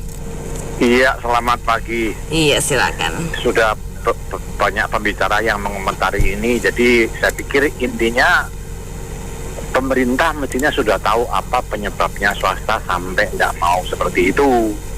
Tapi kalau sudah tahu tapi tutup mata dan tetap membiarkan hal itu terjadi, ya pasti swasta nggak akan terjun, makin mundur. Jadi sekarang tindakan politis, ketegasan pemerintah untuk memberantas katakanlah tanda kutip korupsi kutilan dalam proyek-proyek seperti ini, mau nggak? Kalau nggak dibiarkan ya sudah, akan terus begini terus, nggak akan mau swasta terjun. Ngapain? Di luar negeri lebih enak kok invest kok, ngapain invest di sini dipersulit gitu. Terima kasih. Baik, terima kasih Pak Tris atas opininya. Oke, penelpon berikutnya dengan Pak Tony. Selamat pagi Pak Tony. Pagi Anita, Cauan. Cauan. Kapok yang nggak dibayar. Yang dibayar nggak kapok. Gini cara nggak dibayar, pelajaran sih memang. Proyek pemerintah itu bukan untuk pengusaha yang punya karakter idealis. Pengusaha yang main dengan proyek pemerintah itu udah tahu caranya. Ini juga berdasarkan apa yang saya alami. Mereka harus tunjuk orang-orang kuat, satu supaya bisa nagih. Kalau nggak dibayar. Kedua, memang mereka ini perusahaan-perusahaan yang biasa bermain ke proyek pemerintah, infrastruktur ya. Kalau hotel sih udah biasa lah, itu udah permainannya kayak gimana supaya mereka bisa masuk. Ada fee-nya, baru akan dipakai, kan gitu ya. Nah kalau yang biasa ngerjain proyek pemerintah, udah tahu jalur tikusnya, Anita. Itu sekaligus menjawab kenapa pemain-pemain ini yang membantah nggak ada masalah itu, karena mereka adalah pemain, dan ketika Anita datang ke kantornya udah kenal Hopeng ini gitu loh. Karena mereka memang desain bisnisnya untuk mengerjakan proyek-proyek pemerintah dan kenal dengan orang-orang, makanya banyak ditangkap perusahaan-perusahaan fiktif. Betul nggak Anita? Iya. Pemenang tender si A ternyata alamatnya nggak jelas, ya nggak? Nah, buat yang tipe-tipe mau coba bermain, sebaiknya jangan. Karena apa? Kalian nggak akan siap. Modal, energi, uang. Kalian boleh menghitung, wah cuannya harus 200%, 300%. Tapi itu nggak akan sebanding dengan resiko KPK nanti ujungnya. Karena kalian ya akan jadi tumbal. Bayangin, pengadaan bolpen 2.000 harus masuk 8.000 tender, kan kayak gitu. Jadi kalau Anda bukan pemain lama, susah Anita. Makanya kita harus ngelihat ini dari perspektif mana gitu loh. Kalau memang pemain baru pasti kapok. Tapi kalau pemain ulung dalam kutip tanda kutip memang pemain gitu ya Anita ya. Mereka memang bisnisnya di situ, perusahaan itu bisnisnya di situ. Teman saya ada kok. Memang you udah tahu. Jadi bahasanya gini, kodenya lu udah tahu fee gue berapa. Nah kalau pemain yang idealis, yang pengen coba-coba tender, itu berat. Kalian akan gini loh, mereka pemain ulung. Kita pemain beginner yang dengan tipe idealis. Oh, gue dengan cuan begini aja udah bisa dah. Akibatnya nanti akan jadi pemain cengeng kalian. Nagih nggak dibayar, kan kayak gitu. Tapi kalau mereka udah tahu kodenya, duit cair nanti ya, gue 20%, siap bos, kan gitu. Baru dicairin. Belum lagi ntar bosnya diganti. Wah, mati lagi loh. Bos gue ganti, ntar dulu. Itu padahal kode. Buat yang pebisnis idealis nggak cocok di pemerintahan. Itu aja Anita. Baik. Makasih. Terima kasih kembali Pak Tony atas opininya. Selamat pagi Pak Teddy. Ya. Selamat pagi Mbak Anita. Iya, silakan. Ya ini saya cuma sharing ide aja sih. Nggak ada pengalaman kayak yang lain-lain lah gitu. Saya cuma mikir kalau investor yang dari asing itu kenapa China gitu ya, yang masih bisa banyak dan bertahan. Karena setahu saya mungkin ada campur tangan dari pemerintah juga, pemerintah China sendiri. Kan pemerintah China sendiri kan mensupport gitu loh. Jadi kalau ada masalah-masalah apa, negaranya bisa maju gitu loh. Nah, jadi kalau misalnya kayak Elon Musk atau yang perusahaan yang lain, itu mungkin nggak di backup gitu loh. Jadi mereka kalau mikir kayak gitu, mendingan nggak usah aja kan, harus kasih pelicin segala macam gitu loh. Kalau China kan negara ikut juga, jadi mungkin itu sih yang menghambat investasi gitu, Mbak Mary, Mbak Anita. Makasih. Pak Teddy, selamat siang. Selamat siang Mbak Mary. Anita. Oke. Oh Manita, masih Manita? Iya. Oh iya belum jam 12. Iya. Belum. Oke. Ini sih saya agak ini sih ya, nggak optimis lah. Karena kan ini udah dari zaman dulu, dari presiden keberapa juga sampai sekarang kan emang begitu kan, harus bagi-bagi uang gitu loh. Jadi menurut saya sih mendingan dijajah lagi deh, gitu loh. Kalau dijajah lagi kan pasti, kalau kita rakyat kecil mau ngomong apa, nggak ada kekuatan gitu loh. Dari DPR dan pemerintah juga begitu, kita bisa apa? Mendingan dijajah lagi sama negara-negara yang emang dia itu bisa ngawasin, kontrol. Nah, buktinya negara-negara lain dijajah ada yang bagus kok. Karena ini bukan dari zaman pemerintahnya, dari zaman Belanda gitu loh. Kita kan dijajah gitu lama karena ya kita nggak bersatu. Orang-orangnya itu pemimpin daerahnya itu kan dapat upeti, dapat bagian dari yang penjajah itu. Sampai sekarang gitu loh, nggak berubah-berubah. Menurut saya sih gitu aja Mbak Anita. Makasih. Baik, terima kasih kembali Pak Teddy atas komentarnya. Untuk Anda yang lainnya silakan Anda juga bisa memberikan komentar ya melalui WhatsApp grup di 0816924924. Namun sebelumnya Anda perlu ketik join dan sebutkan kota Anda. Oke, penelpon berikutnya dengan Pak Indra. Selamat siang. Selamat siang. Silakan. Saya mau komen aja sebentar. Pertama, gampang aja sih. Satu, saya sangat menyayangkan komen dari sebelum saya yang bicara dengan mudahnya lebih baik dijajah lagi. Itu orang yang sangat pesimistis dan tidak menghargai pengorbanan para pahlawan, ya kan? Memalukan kalau ngomong komen seperti itu. Bukan saya menyerang, tapi mendingan nggak komen deh kalau gue jadi dia, kan gitu, ya kan? Orang sudah merdeka susah payah, kok ngomongnya kayak begitu sih? Nggak tahu emang kalau jadi negara jajahan seperti apa, kekejaman dan sebagainya. Saya harusnya mikir seperti itu. Nah, balik ke topik. Ya. Kalau masalah pekerjaan itu yang orang kapok, saya rasa memang komitmen pemerintah di zaman yang terakhir ini setelah reformasi memang komitmennya susah. Kita melihatlah BUMN aja nggak dibayar, betul kan? Nah, gimana suppliernya? Itu yang bikin jalan tol berapa banyak tuh?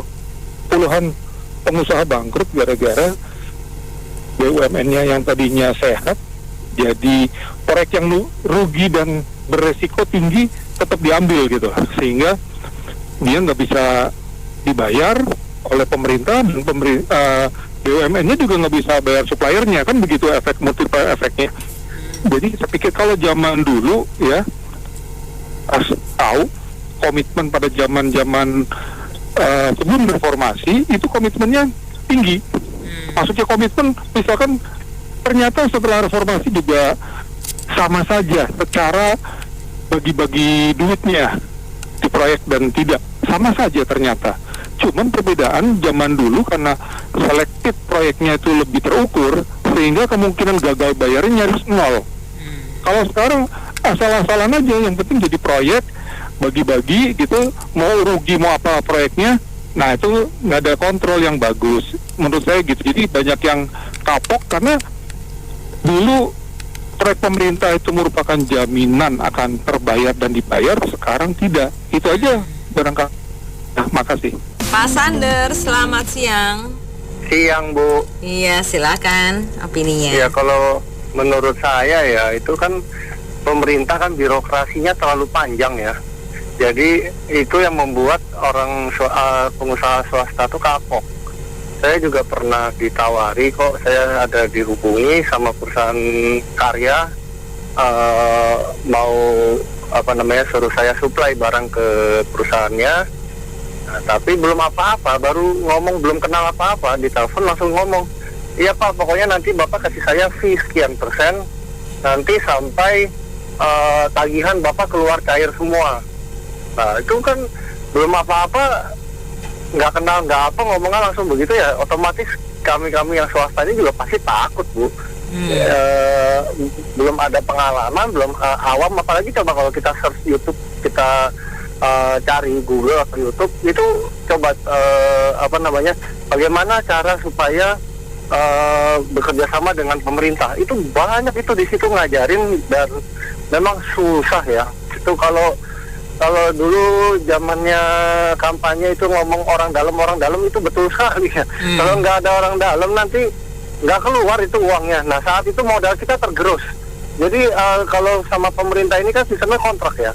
Kalau misalnya kita di tengah jalan kita nggak supply lagi barangnya, uangnya nggak dibayar. Tapi kalau pembayarannya macet, kita jadi nggak punya modal untuk kirim balik. Jadi kayak lingkaran setan ya. Mau masuk nggak bisa, keluar pun jadi nggak bisa ya itu ya. Jadi makanya itu kalau pemerintah bingung kenapa, suruh auditor lah. Kalau nggak kita pakai auditor dari luar negeri ya. Itu kalau pemain bola aja banyak naturalisasi, kenapa kita nggak pakai auditor dari luar negeri masuk ke BUMN, BUMD, pemerintah. Nah jadi auditornya bukan cuma KPK, langsung dari luar negeri. Itu mereka standarnya berbeda, dan itu pasti kebuka semua, kacau semua itu.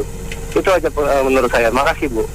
Baik, terima kasih Pak Sandra atas opininya. Penelpon berikutnya dengan Pak Gundolo. Selamat siang Pak Gundolo. Halo, selamat siang Mbak Mary. Anita Pak. Sorry Mbak Anita. Iya. Mbak Mary ya. Iya, nanti jam 1 Mbak Mary. Iya, sorry. Ya kalau pemerintah sekarang, bukan sekarang sih, memang udah dari dulu ya, dari zaman bahula mungkin ya. Jadi swasta itu emang nggak maunya karena gini Mbak, apa namanya? Di spek, di kontrak, ya segala macam, di perjanjian tuh tertulisnya materialnya kelas 1. Tapi mau nggak mau sebagai pelaksana di lapangan harus supply dengan material kelas 3. Karena dari apa namanya, mereka minta jatah kanan kiri, mereka minta komisi yang besar. Jadi akhirnya untuk menutupi menombok kekurangan-kekurangan tersebut, mau nggak mau kita harus mendowngrade spek kita Mbak. Tapi jika ada apa-apa di lapangan, mereka nggak mau tanggung jawab. Ujung-ujungnya kontraktor juga yang rugi Mbak. Belum kalau ada masalah hukum, kontraktor yang cari juga. Mereka mah diam-diam doang, lempar batu sembunyi kaki kalau mereka. Jadi gitu sih Mbak. Jadi emang kebanyakan pemerintah emang seperti nggak bisa nggak bisa dialihkan lagi, kecuali kalau pemerintahnya Pak Ahok sih mungkin iya sih Mbak. Kalau Pak Ahok sih saya berani jamin pasti bakal bersih deh. Itu aja Mbak Anita, selamat siang. Oke, terima kasih Pak Gundolo atas opininya.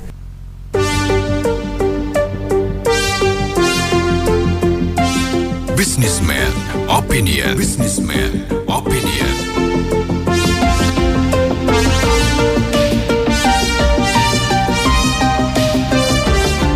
Businessman Opinion.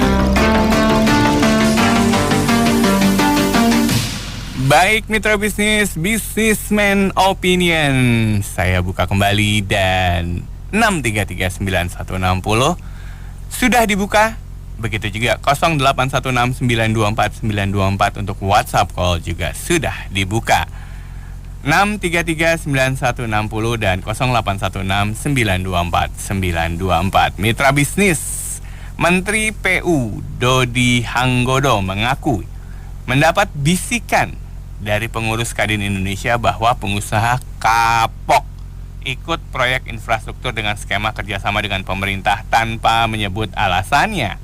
Padahal menurut Menteri PU, swasta memiliki peran penting dalam pembangunan infrastruktur di Indonesia. Menurut Anda apa yang membuat pengusaha swasta ini kapok?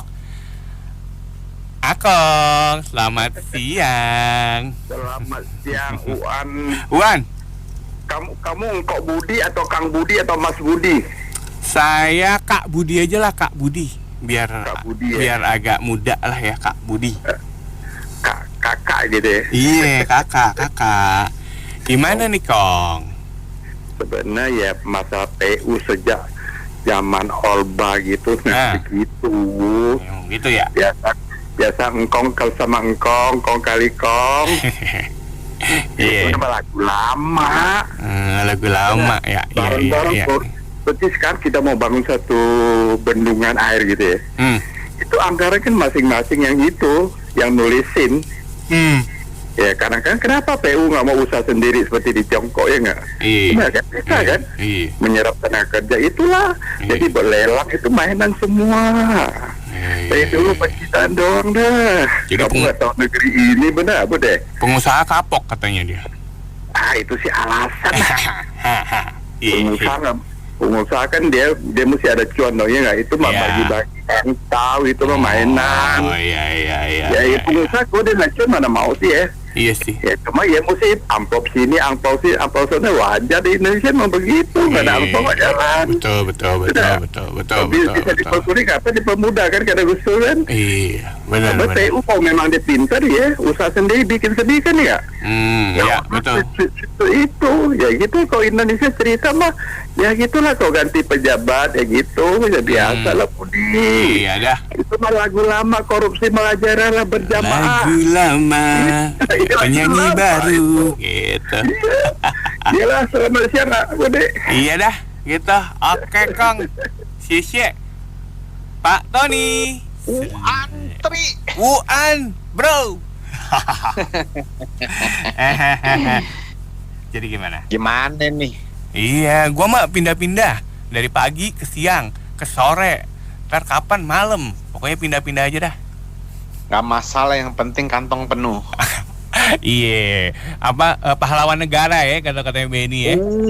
Jangan kartu nama. Jangan. Kalau Benny bukan kartu nama, foto bininya di dompet dia. Biar tebel. Agak kalau dilihat dia inget, tidur teras gitu. Iya benar.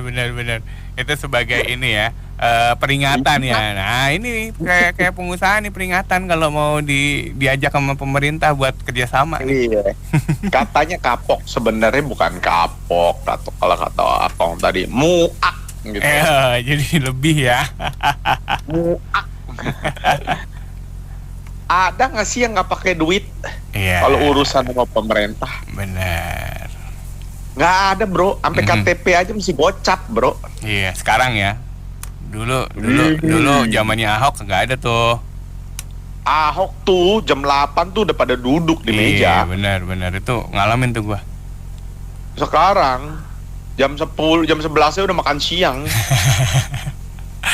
Jam 9-nya nggak di meja. Iya, lagi snack. Yang bener ya kayak sekarang. Ahok tuh yang nggak bener sebenarnya. Iya. Ini baru Konoha yang sebenarnya ya. Konoha yang sebenarnya sekarang inilah. Iya, yang asli bener nih yang sekarang, Tri. Makanya era Ahok kan cuma sebentar gitu, kalau nggak bener. Sekarang gini lah. Kalau dibilang enek, ya udah enek mungkin. Terus kan ada gini loh, pengusaha ini kalau mau masuk harus siap diajak kong kali kong. Ya, itu yang siap itu. Lu kalau nggak kong kali kong, lu kagak bisa, gitu loh, ya enggak. Pengusaha itu kalau ditanya mah pengen yang lurus-lurus. Betul nggak, Tri? Ya. Kita juga mau negara ini bener, betul kagak, Tri? Ya. Tapi apa daya keadaan memaksa atau dipaksa supaya kagak bener, kan gitu. Kalau mau cengli-cenglian mah ya kita ngomong, pengusaha juga mau efisien, nggak mau nge-mark up ya nggak, dia dapat gini. Kalau birokrasinya bener, istilahnya cuan cap hun juga udah oke. Cuman gimana oke ya, Tri ya? Belum tender udah minta sacap hun. Belum ngomong. Di depan dia udah ngomong. Terus lu salahin pengusaha modal apa mental tempe. Sorry loh, kalau gue bilang pengusaha Indonesia jago-jago. Oh iya benar. Tahan ormas, tahan pungli, tahan apa semua. Benar. Pengusaha asing ngelihat begini udah ngacir dulu, bro. Betul kagak, Tri? Betul. Kita justru udah terlatih. Kita terpaksa. Birokrasi memaksa, jangan dibolak-balik, iya nggak? Jadi harga kita ini jadinya nggak kompetitif, nggak efisien. Nggak kayak Cina. Kalau Cina efisien, ya nggak? Karena birokrasinya macam-macam dibedil langsung. Iya, betul. Sampai ke keluarganya. Kalau di sini keluarganya jangan, kasihan. Anak istrinya nggak makan. Kasihan katanya. Nah itu. Jadi bagaimana pengusaha gua yakin mau masuk ke tender, ke proyek pemerintah dengan catatan lu belum melangkah masuk aja udah belum lagi ntar lu cairin duit, harus ada fee lagi. 10% ya bro baru cair, kalau kagak tunggu dulu dah, gua taruh dulu di meja. Ya. Yang ngomong pengusaha mentalnya nggak bener, ya karena apa? Keadaan memaksa pengusaha untuk berbuat begitu. Meskipun memang ada pengusaha yang ikut menghalalkan segala cara ada. Tetapi jujur ngomong, Tri, yang bisa bermain di situ adalah para pemain semua. Karena sudah hopeng. Hello brother, lu tahu dong jatah gua. Lah kalau lu sama gua, Tri, datang ngadain proyek, kita kan kayak orang goblok, Tri. Dilihat juga kagak, dilirik juga kagak. Iya, lu apa sih, temen gua lah yang gol ntar. Lu siapa? Oke. Betul kagak, Tri? Aku ngomongnya sih begitu aja. Iya, Makanya asosiasi bingung kenapa yang menang tuh kantor atas nama bininya, atas nama anaknya, atas nama siapa. Kan itu udah ketahuan, Tri. Udah itu aja deh, Tri. Oke, Makasih, sip. Tri. Thank you. Ya, selamat siang Pak Daren. Oh ya, selamat siang. Ya, silakan Pak Daren. Iya, saya nyambung aja dah. Iya, silakan. Saya soal yang saya nyambung, bisa mau nanya Tri dulu nih. Kalau pejabat korupsi sama pengusaha korupsi, mana yang salah? Mana yang paling salah? Mana yang harus disalahkan? Ya, kalau pejabat ya harusnya pejabat lah. Kalau pengusaha kan korupsinya harusnya tidak memakan duit rakyat harusnya. Bukan, begini. Tapi maksud itu buat jawaban betul juga. Tapi ada jawaban saya juga betul. Gimana? Ya begini loh. Kalau pengusaha korupsi karena dia dipaksa dan dia cari makan. Kalau pejabat, begini loh, pejabat dia udah ada gajinya, Pak. Iya, betul. Dia sudah ada gajinya 50 juta, 25 juta, ada yang 100 juta. Nah, gajinya itu sudah menjamin kebutuhan anak istrinya. Iya. Jadi dia nggak perlu korupsi lagi. Iya, betul. Betul dong, ya kan? Nah, sedangkan pedagang kalau nggak dapat proyek, anak istrinya nggak makan. Iya. Kalau pedagang nggak jualan, anak istrinya nggak makan. Makanya ya berada tadi benar. Kita mau nggak mau mesti bisa fleksibel, ya. Preman pun kita mau nggak mau kita hadapi, ya kan. Nah, jadi memang pengusaha Indonesia sangat hebat, ya. Terlatih lah Pak ya. Terlatih, pejuang sejati. Nah, jadi jangan pernah bicara kalau pejabat dengan pedagang, pejabat dengan pengusaha itu seperti telur dengan ayam. Nggak boleh begitu. Ya, kalau telur dengan ayam pun kalau saya salahkan ayamnya. Kalau ayamnya dibunuh tidak bakal ada telur. Kalau telurnya dihilangin, ayam masih bisa bertelur. Iya, betul. Ya, jadi kalau pejabat dengan pengusaha yang sudah pasti salah 100% itu adalah pejabat, karena dia sudah ada gajinya untuk memenuhi kebutuhan hidupnya anak istrinya. Kalau dia korupsi lagi, ya dia yang harus dihukum. Kalau pedagang, ya kalau pejabatnya nolak, nggak mungkin. Iya, betul. Nah, jadi itu saya sambung saja sama berada. Oke. Terima kasih Pak Daren. Pak Osman, selamat siang. Siang. Iya, gimana Pak Osman? Menteri. Iya, ini Salim Said pernah ngomong ya, almarhum. Itu Indonesia nggak ada takutnya, ya. Kalau Korea Selatan takut sama Korea Utara. Iya, betul. Israel takut sama negara-negara Arab yang sekelilingnya, ya. Indonesia, Tuhan pun nggak ditakutin. Sudah disumpah dengan Alkitab, dengan Al-Quran. Korupsi dia. Korupsi enteng. Saya ceritain itu ya.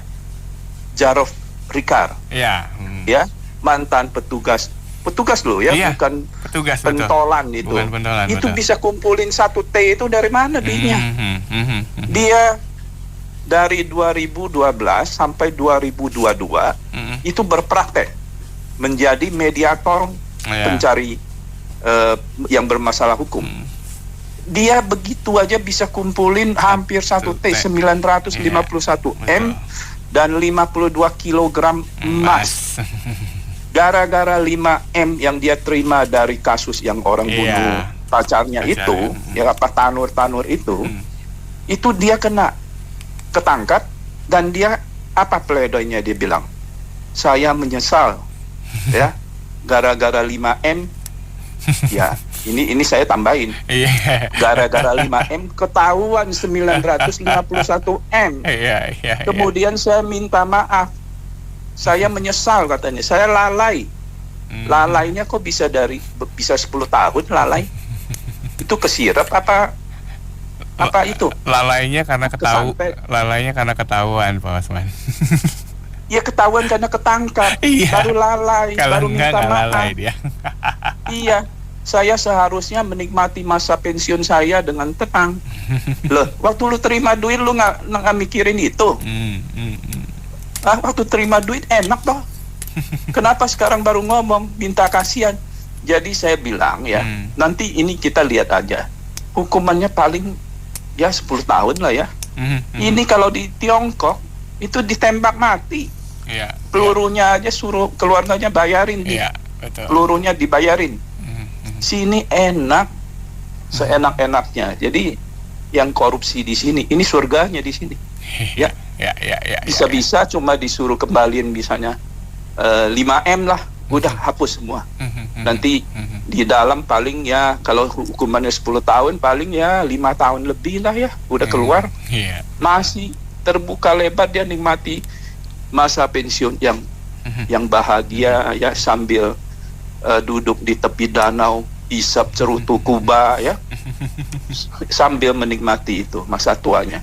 Jadi luar biasa ini Konoha. Enak toh jadi korupsi, jadi koruptor di sini.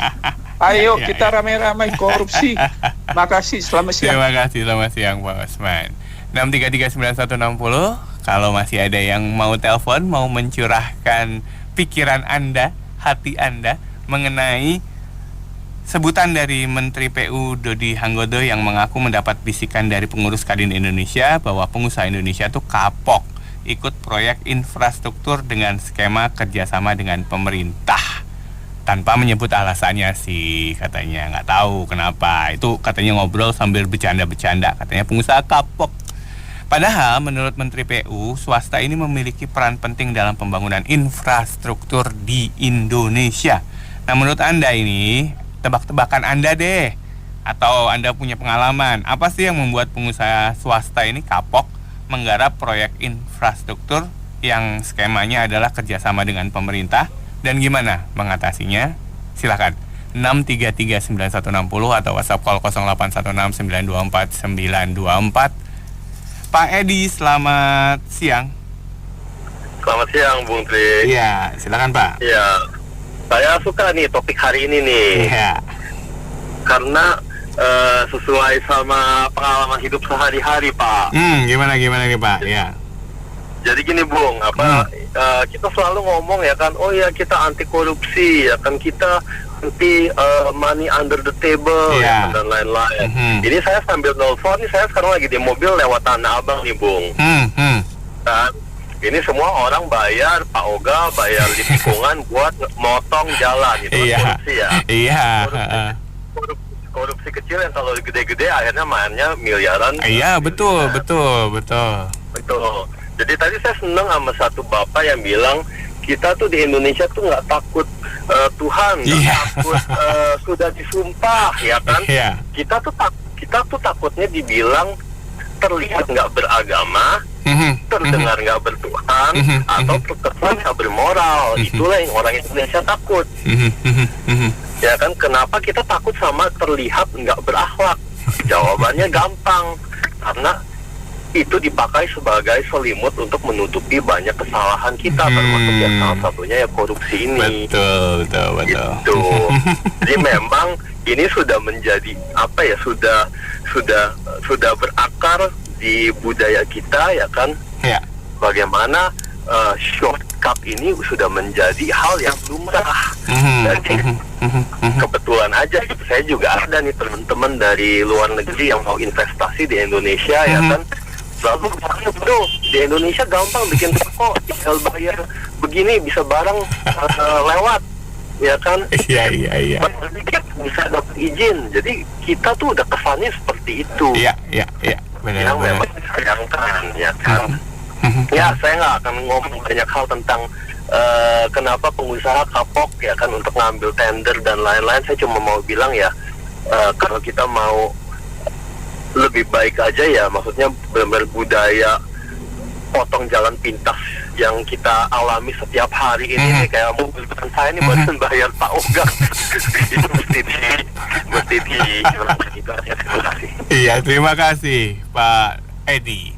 Dan mitra bisnis yang lain, masih adakah yang mau berkomentar? Ayo, saya masih buka nih. Oh iya, untuk mitra bisnis yang ingin join, kita buka WA group ya, WA group untuk para pendengar Pas FM, khususnya yang sangat concern dengan Indonesia.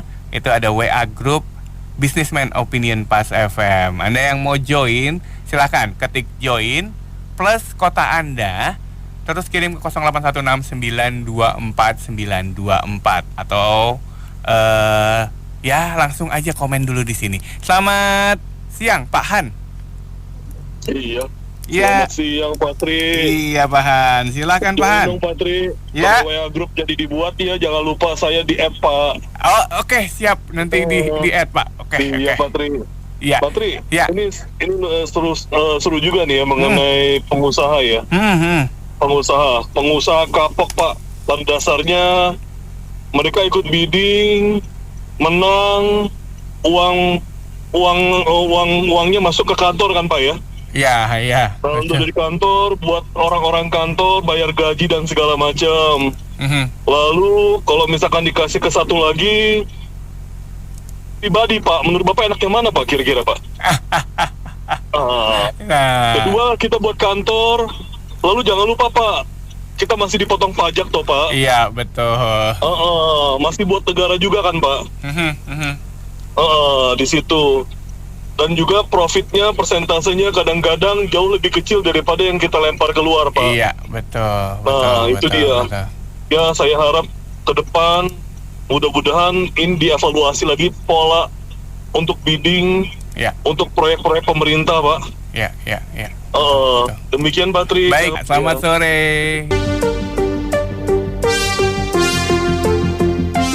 Businessman Opinion. Businessman Opinion.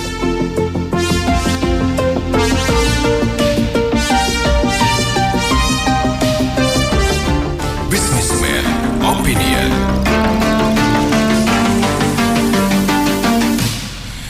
Oke, Mitra Bisnis, kembali dalam Businessman Opinion ya. Kita undang Anda bergabung ke line telepon kita seperti biasa di 633 9160, juga di WhatsApp call boleh di 0816 924 924. Dan nanti juga bisa yang sudah bergabung di WhatsApp grupnya Businessman Opinion. Anda bisa juga mengirimkan opini dan komentar di sana melalui WhatsApp. Oke.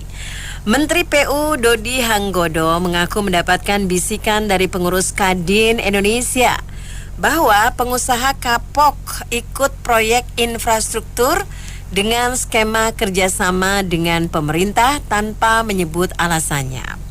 Padahal, menurut Menteri PU, swasta memiliki peran penting dalam pembangunan infrastruktur di Indonesia.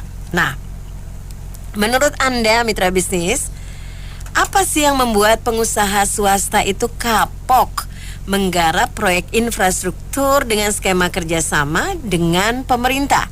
Dan bagaimana mengatasinya? Oke, silakan ya, langsung aja ke 633 9160, WhatsApp call di 0816924924. Kita terima penelpon pertama. Selamat sore.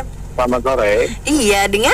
Ya, dengan Ramli. Pak Ramli, silakan Pak Ramli. Ya, saya pikir memang kalau pengusaha itu ya, oknum pengusaha infrastruktur atau MBG atau yang lain pengen merasakan gimana rasanya kehilangan uang, mohon kerjasama sama pemerintah, saran saya gitu. Oh, gitu?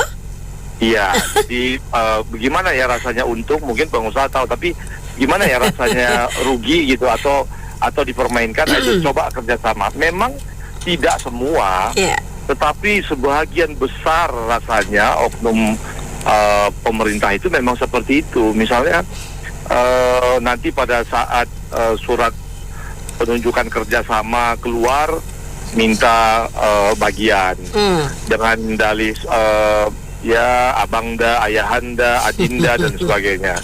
Kemudian begitu nanti proyek dimulai, ada lagi. Begitu mau klaim-klaiman, ada lagi. Jadi tidak efisien. Jadi tidak bisa, Anda akan gagal menggunakan finance management atau akuntansi korporasi ketika berhubungan dengan pemerintah. Oleh karena itu kadang-kadang, tidak jarang ya, meski tidak semua, kita lihat oknum-oknum yang bekerja sama dengan pemerintah itu memang oknum pengusaha yang memang harus jago kong kali kong juga gitu. Harus jago cap cip cup kembang kuncup, cari jalur tikus untuk menyelesaikan masalah ini. Tetapi kadang-kadang itu in the expense of kualitas dari proyek itu. Yang dirugikan adalah pengguna, dalam hal ini rakyat yang membayar pajak. Akhirnya jalannya baru dibuat 3 bulan sudah bolong-bolong lagi. Jembatannya dibuat ala kadarnya. Sekolahnya itu kalau ditendang pintunya juga roboh gitu. Nah, oleh karena itu saya pikir KPK harus melihat bahwa keluhan dari pengusaha yang jera dari tadi yang PUPR ini, pengusaha yang mengajukan bahwa dia jera berurusan dengan pemerintah, ini sebagai pintu masuk. Karena sebagai pengusaha kan insting mereka adalah mencari proyek dan mendapatkan decent profit ya, artinya keuntungan yang wajar. Kalau sampai keuntungan yang kecil atau keuntungan yang wajar itu aja pengusaha nggak mau, itu kan berarti ada tukang palak dalam proses itu. Nah tukang palak ini yang harus ditangkapin, karena mereka ini yang membuat akhirnya ya tadi benar, pengusaha itu adalah mitra yang sangat penting untuk membangun bangsa. Tapi gimana mau membangun? Wong yang memegang proyeknya dan yang akan menandatangani pembayaran nanti dan seterusnya tukang kompas semua gitu. Nah, jadi KPK harus menggunakan naratif ini untuk mungkin satu bulan ditarget kepala dinas mungkin 300 orang, bupati mungkin 100 orang tiap bulan ditangkapin sesuai dengan bukti yang dia miliki ya. Jadi harus ada 2 atau 3 atau 4 alat bukti ditangkapin gitu. Tapi harus ditarget gitu. Jangan sampai menunggu laporan atau sifatnya antisipasi, tapi harus memang proaktif. Saya pikir kalau mencari 300 kepala dinas Indonesia untuk ditangkapin yang membuat pembangunan itu dikorupsi tidak sulit ya buat KPK. Terima kasih. Terima kasih Pak Ramli, menarik ya. Jadi kalau mau merasakan rugi, kerjasamalah dengan pemerintah, begitu ya Pak Ramli ya. Oke, kita ke Pak Teddy. Selamat sore Pak Teddy. Ya. Selamat sore, Mbak Mary. Iya, silakan. Kayaknya udah pada curhat di grup sih, jadi sini mungkin udah kali ya, udah. Iya, ada udah beberapa yang puas. sudah curhat ini. Iya, kalau menurut saya sih dapat cerita dari teman kerja dulu ya, kerja di sama-sama satu tempat gitu. Dia bilang dia ada kenalan teman dia juga dulu ya pas presiden kedua ya.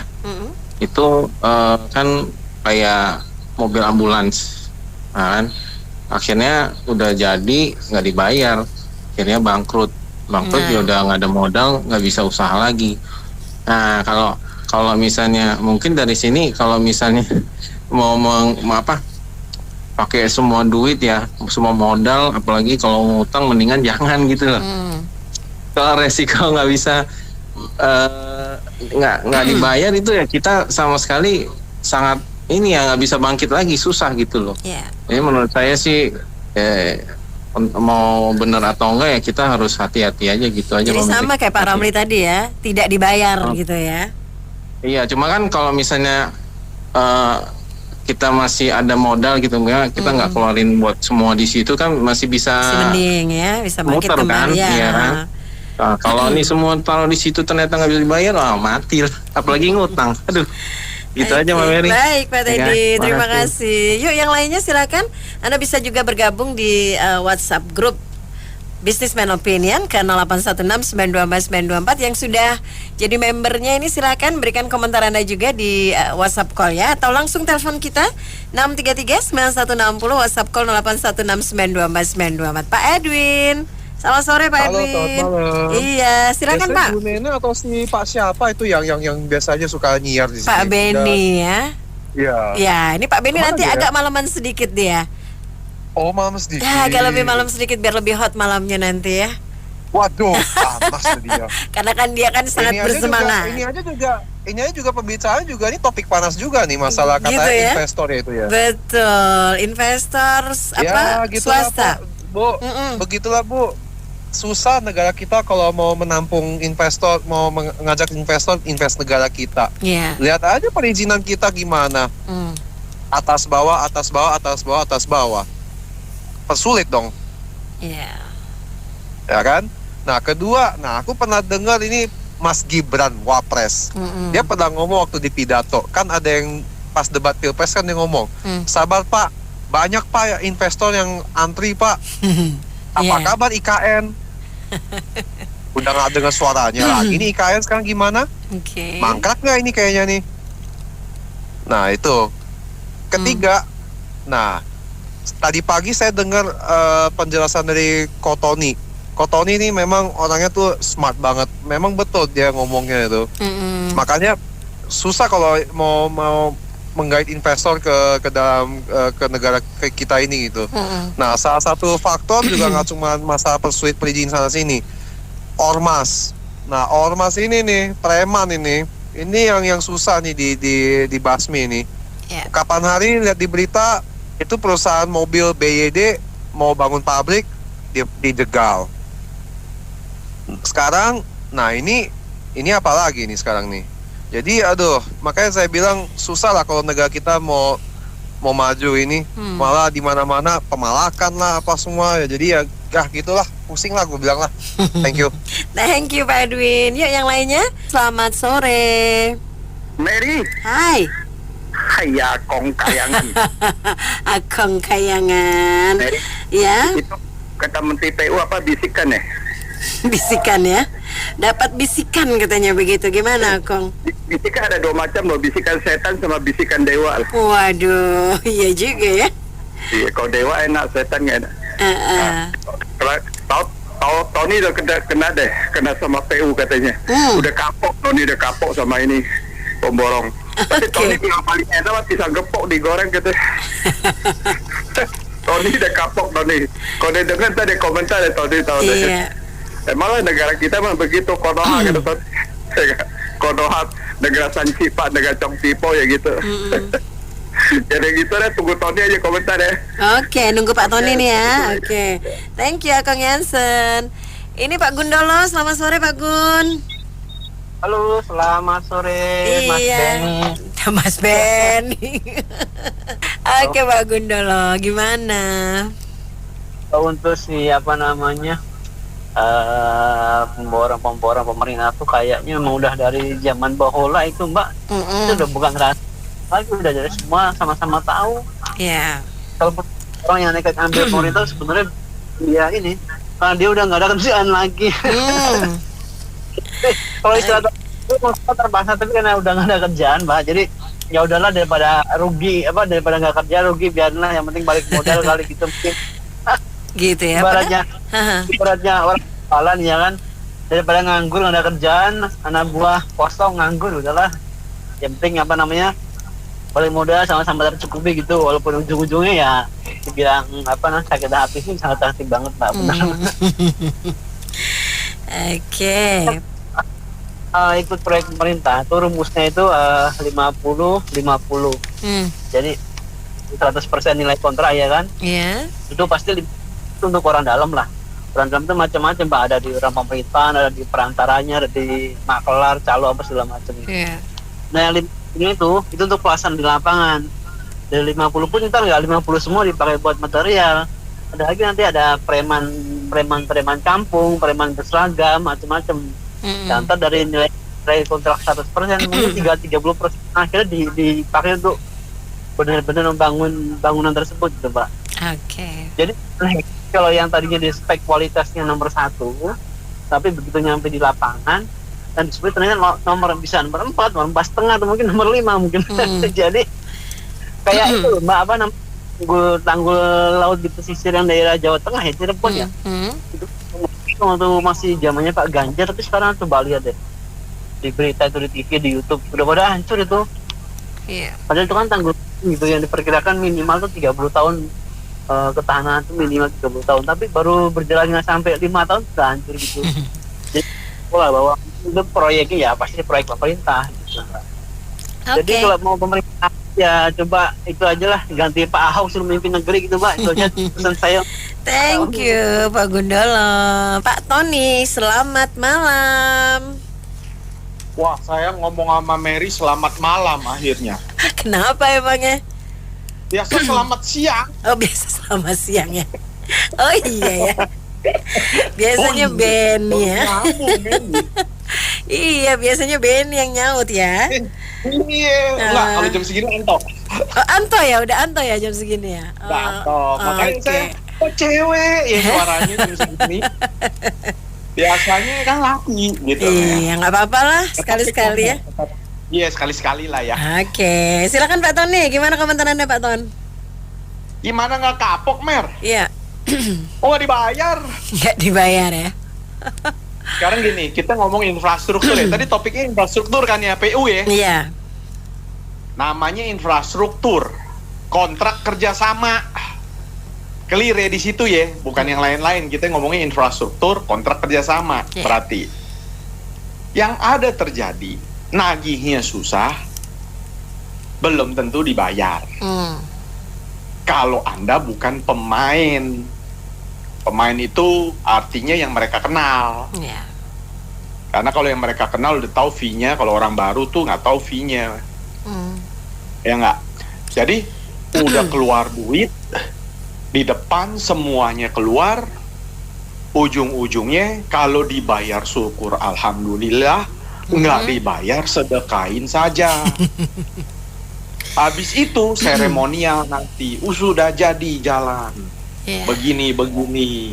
Tetapi swasta yang mulai modalin dari awal sampai kalau dibayar sih syukur-syukur. Tapi biasanya yang dibayar itu yang di lingkungan mereka, yang mereka atur tendernya banyak kan, ya kan?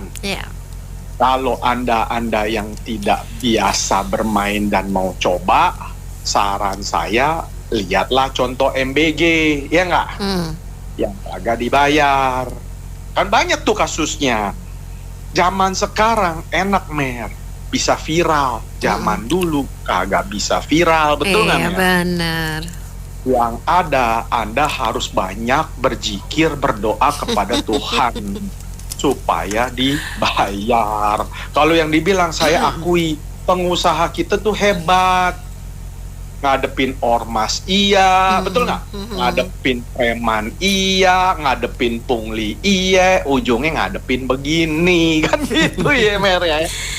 Udah syukur mereka bisa survive, kita harus dukung pengusaha kita, enggak?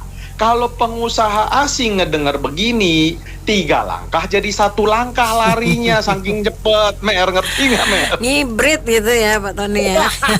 Betul. Pengusaha kita hebat, makanya saya nggak suka kalau dibilang pengusaha kita nggak. Mereka challenge-nya hebat loh, betul nggak Mer? Kita tahu kok ormas pungli segala macem, belum yang resmi, yang nggak resmi, seragam, nggak seragam, betul nggak? Itu aja. Kalau nggak kapok sih berarti mentalnya baja. Itu aja Mer. Makasih Mer. Terima kasih Pak Tony. Akong Yansen beneran ya, setelah Pak Tony masuk lagi Akong Yansen. Silakan, gimana komentar Anda? Akong Yansen mau kasih kangkau buat Tony memborong dari Prabowo. Oke. Pertama tembok raksasa di Jawa katanya. Kedua 3.000 rumah susun, mau nggak Tony? Nah, nanti akong packingnya dah pakai sun gokong. Pasti mereka takut. Gue sekali mereka jadi kodok. Tony ikut gokong ya. Selamat malam Mer. Selamat malam Akong Yansen. Yang lainnya? Selamat malam Mbak Mary. Iya, silakan Pak Thomas. Kalau dilihat seperti itu ya, sudah pasti pada pengusaha pada kapok lah. Karena kemarin baru saya lihat di IG, ada orang keanggarannya 1, berapa M, endingnya mereka cuma dapat 100 juta, sisanya dipotong-potong. Banyak yang komplain begitu, belum lagi bayarnya. Bayarnya nundain bisa 3 bulan, 6 bulan, malah bisa setahun. Itu kemarin di IG itu, aduh, orang pada bilang, jadi mending gak usah kerja pemerintah deh, udah modal habis, dipotong-potong, gak dibayar lagi. Jadi percuma gitu loh. Jadi mereka banyak kan tidak mau ikut tender karena dia punya kucing garongnya lebih banyak daripada ini ya. Saya rasa sih udah percuma kalau pemerintah tidak membenahi itu semua, ya sama aja percuma. Nggak ada swasta yang mau bekerja sama dengan pemerintah. Walaupun pemerintah berpikir nggak mungkin lah begitu, tapi ternyata kenyataannya semua udah mengeluh. Seperti kemarin kata makanan gratis itu. Makanan gratis juga sama. Banyak yang nggak dibayar ditunda, katanya belum turun lah anggarannya, ada aja alasannya. Jadi ya maklum lah kalau udah begitu, tidak ada yang mau kerja sama swasta, nggak mau kerja sama pemerintah. Gitu aja Mbak. Terima kasih Pak Thomas. Selamat malam. Dengan Raska. Pak Raska. Iya. Silakan Pak Raska. Ya, kalau itu sih sudah semua tahu ya. Oke. Jadi Ini repotnya lewat BUMN Ibu, pemerintah sekarang nih. Entah dari pemerintahnya, APBN atau APBD-nya, atau BUMN-nya, karena semua vendor itu terhutang di BUMN. Jadi BUMN itu belum bayar vendor. Ketika digugat di Pengadilan Niaga, hasilnya PKPU, sehingga vendor ini mati Ibu, nggak bisa bayar karyawan, nggak bisa bayar THR, digugat oleh Disnaker segala macam. Goodbye the vendor, habis sudah. Gitu. Jadi tolong BUMN di audit lagi nih, Pak Menteri BUMN nih. Gitu sih Bu. Oke, terima kasih Pak Raska. Ibu Maida. Ya, selamat malam. Selamat malam, masih on ya. Masih on ya Bu Maida ya. Kalau menurut Ibu kan katanya kan ini apakah kenapa kapok ya? Ini Ibu cuman mau menjawab pertanyaan Pak SFM aja. Sebab dari pagi tuh yang diceritain pengalaman ya itu semua benar gitu, benar adanya, dan itu memang sangat menginspirasi dan memberikan semacam masukan ya bagi pemain-pemain baru yang mau berinvest dalam infrastruktur dengan pemerintah. Jadi sebenarnya sih sederhana aja, kenapa kapok, yaitu satu kata RUGI, rugi gitu loh. Seperti tadi, makanya tadi yang sesi 5.30 tuh betul tuh. Coba kalau yang mau merasakan rugi ya itu berbisnis lah dengan pemerintah gitu loh. Jadi ya intinya kan rugi, makanya mereka kapok. Coba dilihat aja di dunia ini siapa sih yang nggak mau rugi. Contoh Ibu ya, Ibu tuh cuman ahli, maksudnya bukan ahli ya, cuman bisa bikin cendol dawet dan rujak bebek. Waduh, itu udah mantep banget itu. Masa sih, aduh ini kan ini pendengar Pas FM kan semua pelaku bisnis, konglomerat. Kalau Ibu mah kolong melarat. Jadi ya intinya gitu kan. Jadi kita membuat sesuatu. Nah kita kan pasti maunya untung gitu. Seenggaknya ada profit ya enggak. Seenggaknya ada balik modal gitu. Kalau ya seperti contoh Ibu gitu ya, buat seperti itu, buat rujak bebek, buat cendol dawet, dimakan gitu anak cucu ya. Tapi kalau nggak dibeliin, istilahnya nggak dikasih uang untuk membeli, ya lama-lama kan bete juga gitu loh. Ya, kapok gitu kan bikin. Emangnya tinggal istilahnya membalikan telapak tangan ya enggak? Kan itu kan perlu usaha, perlu waktu dan tenaga ya. Oke, yang kedua bagaimana mengatasi? Nah ini yang agak sulit nih, sebenarnya nggak semuanya ya belum menjawab. Kalau mengatasi, kalau menurut Ibu sih kan tadi udah dibilang ada yang usul katanya KPK, itu susah gitu loh, nggak bisa. Rata-rata bukannya nggak ada cara, mereka nggak mau gitu aja. Jadi membiarkan terjadi seperti ini berulang-ulang.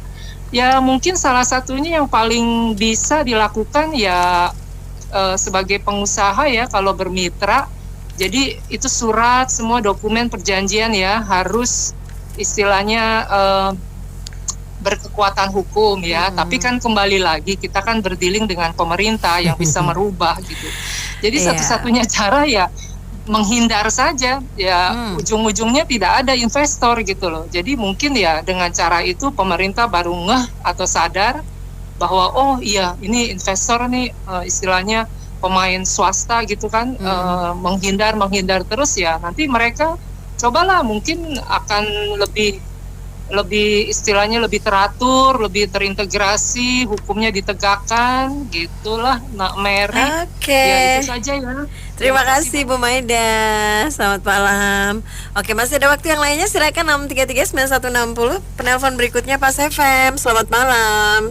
Iya, malam. Dengan Indra, Mbak Pak Mary. Indra. Oke, Pak Indra, silakan Pak Indra. Iya, saya masih di kendaraan, jadi ini ya agak sambil ya. Iya. Jadi saya mau kasih contoh, bukan kebetulan lah. Ini real gitu ya. Jadi ada 2 case. Jadi saya memang berbisnis gitu kan, dan salah satunya dengan badan atau kementerian atau BUMN lah gitu ya. Case pertama yang nanti tinggal dinilai ya gitu, kenapa kok bukan kerja sama tapi kerja rugi atau mungkin kerja rodi ya. Jadi, thank you ya. Ya, saya ada tagihan ke salah satu BUMN. Lalu sampai dengan jatuh tempo kami belum dibayar. Nah, ini mulailah cost of fund kami menggerogoti margin gitu ya. Karena modal itu nggak ada yang gratis gitu kan. Nah, lalu saya komunikasi dan sampai di bulan kesekian baru dijawab, oke, memang tidak ada duitnya, ini lucu gitu kan. Tidak ada duitnya, tapi dari bagian keuangan bilang bahwa bisa kami bayar melalui koperasi, tapi invoice Anda dipotong sekian persen gitu ya. Ini nggak tahu waras atau enggak gitu ya, ide seperti ini ya. Harusnya kami kalau tidak dibayar itu timbul bunga. Iya dong, karena kita bicara bisnis, bukan yayasan sosial gitu ya. Murni bisnis gitu. Jadi transaksi jual beli lah. Ini malah ditawarkan, oke, nanti kami bayar tagihan Bapak, tapi kami kenakan bunga. Jadi mau ketawa takut dibilang orang nggak waras gitu ya, karena saya ketawa sendirian gitu kan ya. Tapi kalau nggak ketawa, ini nyata gitu kan. Kebayang nggak gitu ya, kita punya tagihan ke seseorang gitu kan, lalu lewat jatuh tempo sudah sekian bulan, dan dia bilang, si Anu punya ini ya, masih di area dia lah, karena koperasi, bicaranya koperasi. Jadi saya bayarkan tagihan Bapak, tapi saya potong ya, gitu. Jadi ya itu salah satu pengalaman yang menurut saya joke of that year ya waktu itu gitu loh. Nah lalu belum lama mungkin tagihan kami mungkin sekarang berusia 5 tahun kali ya. Itu di salah satu BUMN besar di Bandung. Itu pun sama ya, sampai kami pebisnis menghindari proses dengan aparat hukum, karena itu mengganggu konsentrasi, menguras energi, ya hilang bisnis kambing, hilang sapi gitu ya. Jadi kami sangat menghindari berurusan dengan itu. Jadi tapi mau nggak mau karena nilainya besar, kami sampai sampai ngadu ke salah satu petinggi di BUMN. Nah, tetap juga sampai tahun ini sudah mungkin berjalan 5 tahun atau lebih ya, itu tidak dibayar dan nilainya miliaran loh gitu ya.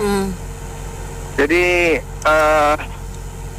saya nggak tahu ini cara pemerintah memberi contoh atau apa gitu ya. Poinnya gila ini. Negara gila lah gitu ya. Jadi kita swasta kalau rugi lenyap gitu ya. Kalau BUMN enak kan, saya sering bilang BUMN kalau di akhir tahun dia bilang rugi, turunlah dana penyertaan pemerintah namanya, triliunan. Dan itu mereka sadar atau enggak bahwa itu adalah haknya rakyat, uang rakyat gitu loh. Tapi dengan laporan keuangan dari BUMN tersebut gitu ya, kami rugi, kami mensupport masyarakat dan mengalami kerugian sekian T, dan itu dimasukkan ke dalam namanya disuntik dana, diinjeksi gitu ya, namanya dana penyertaan pemerintah. Nah dari 2 case ini mungkin tentu saja kami lah ya pebisnis swasta berharap tahu dirilah negara gitu ya, bahwa tidak ada satu perusahaan swasta pun yang kalau rugi disuntik oleh negara. Even 1 perak gitu ya, nggak usah 1 juta, apalagi puluhan miliar ya, sesuai dengan tagihan perusahaan kami gitu ya. Even 1 perak pun nggak ada tanggung jawab pemerintah kalau sampai akhirnya karena tagihan yang gantung tidak dibayar, gitu, si swasta tersebut kolaps akhirnya, memecat sekian puluh, sekian ratus karyawannya. Itu 2 pengalaman aja deh mungkin jadi pertimbangan. Makasih. Terima kasih Pak Indra, thank you sudah sharing. Nanti kita terima lagi untuk sesi yang berikutnya. Kapan lagi? Sudah tidak ada, ini sudah yang terakhir ya. Oke, silahkan saja tuliskan opini komentar Anda di kolom Businessman Opinion WhatsApp Group. Nanti kita akan bacakan juga di sesi yang berikutnya. Oke, terima kasih, selamat malam dan selamat menikmati malam Anda dan sukses semua.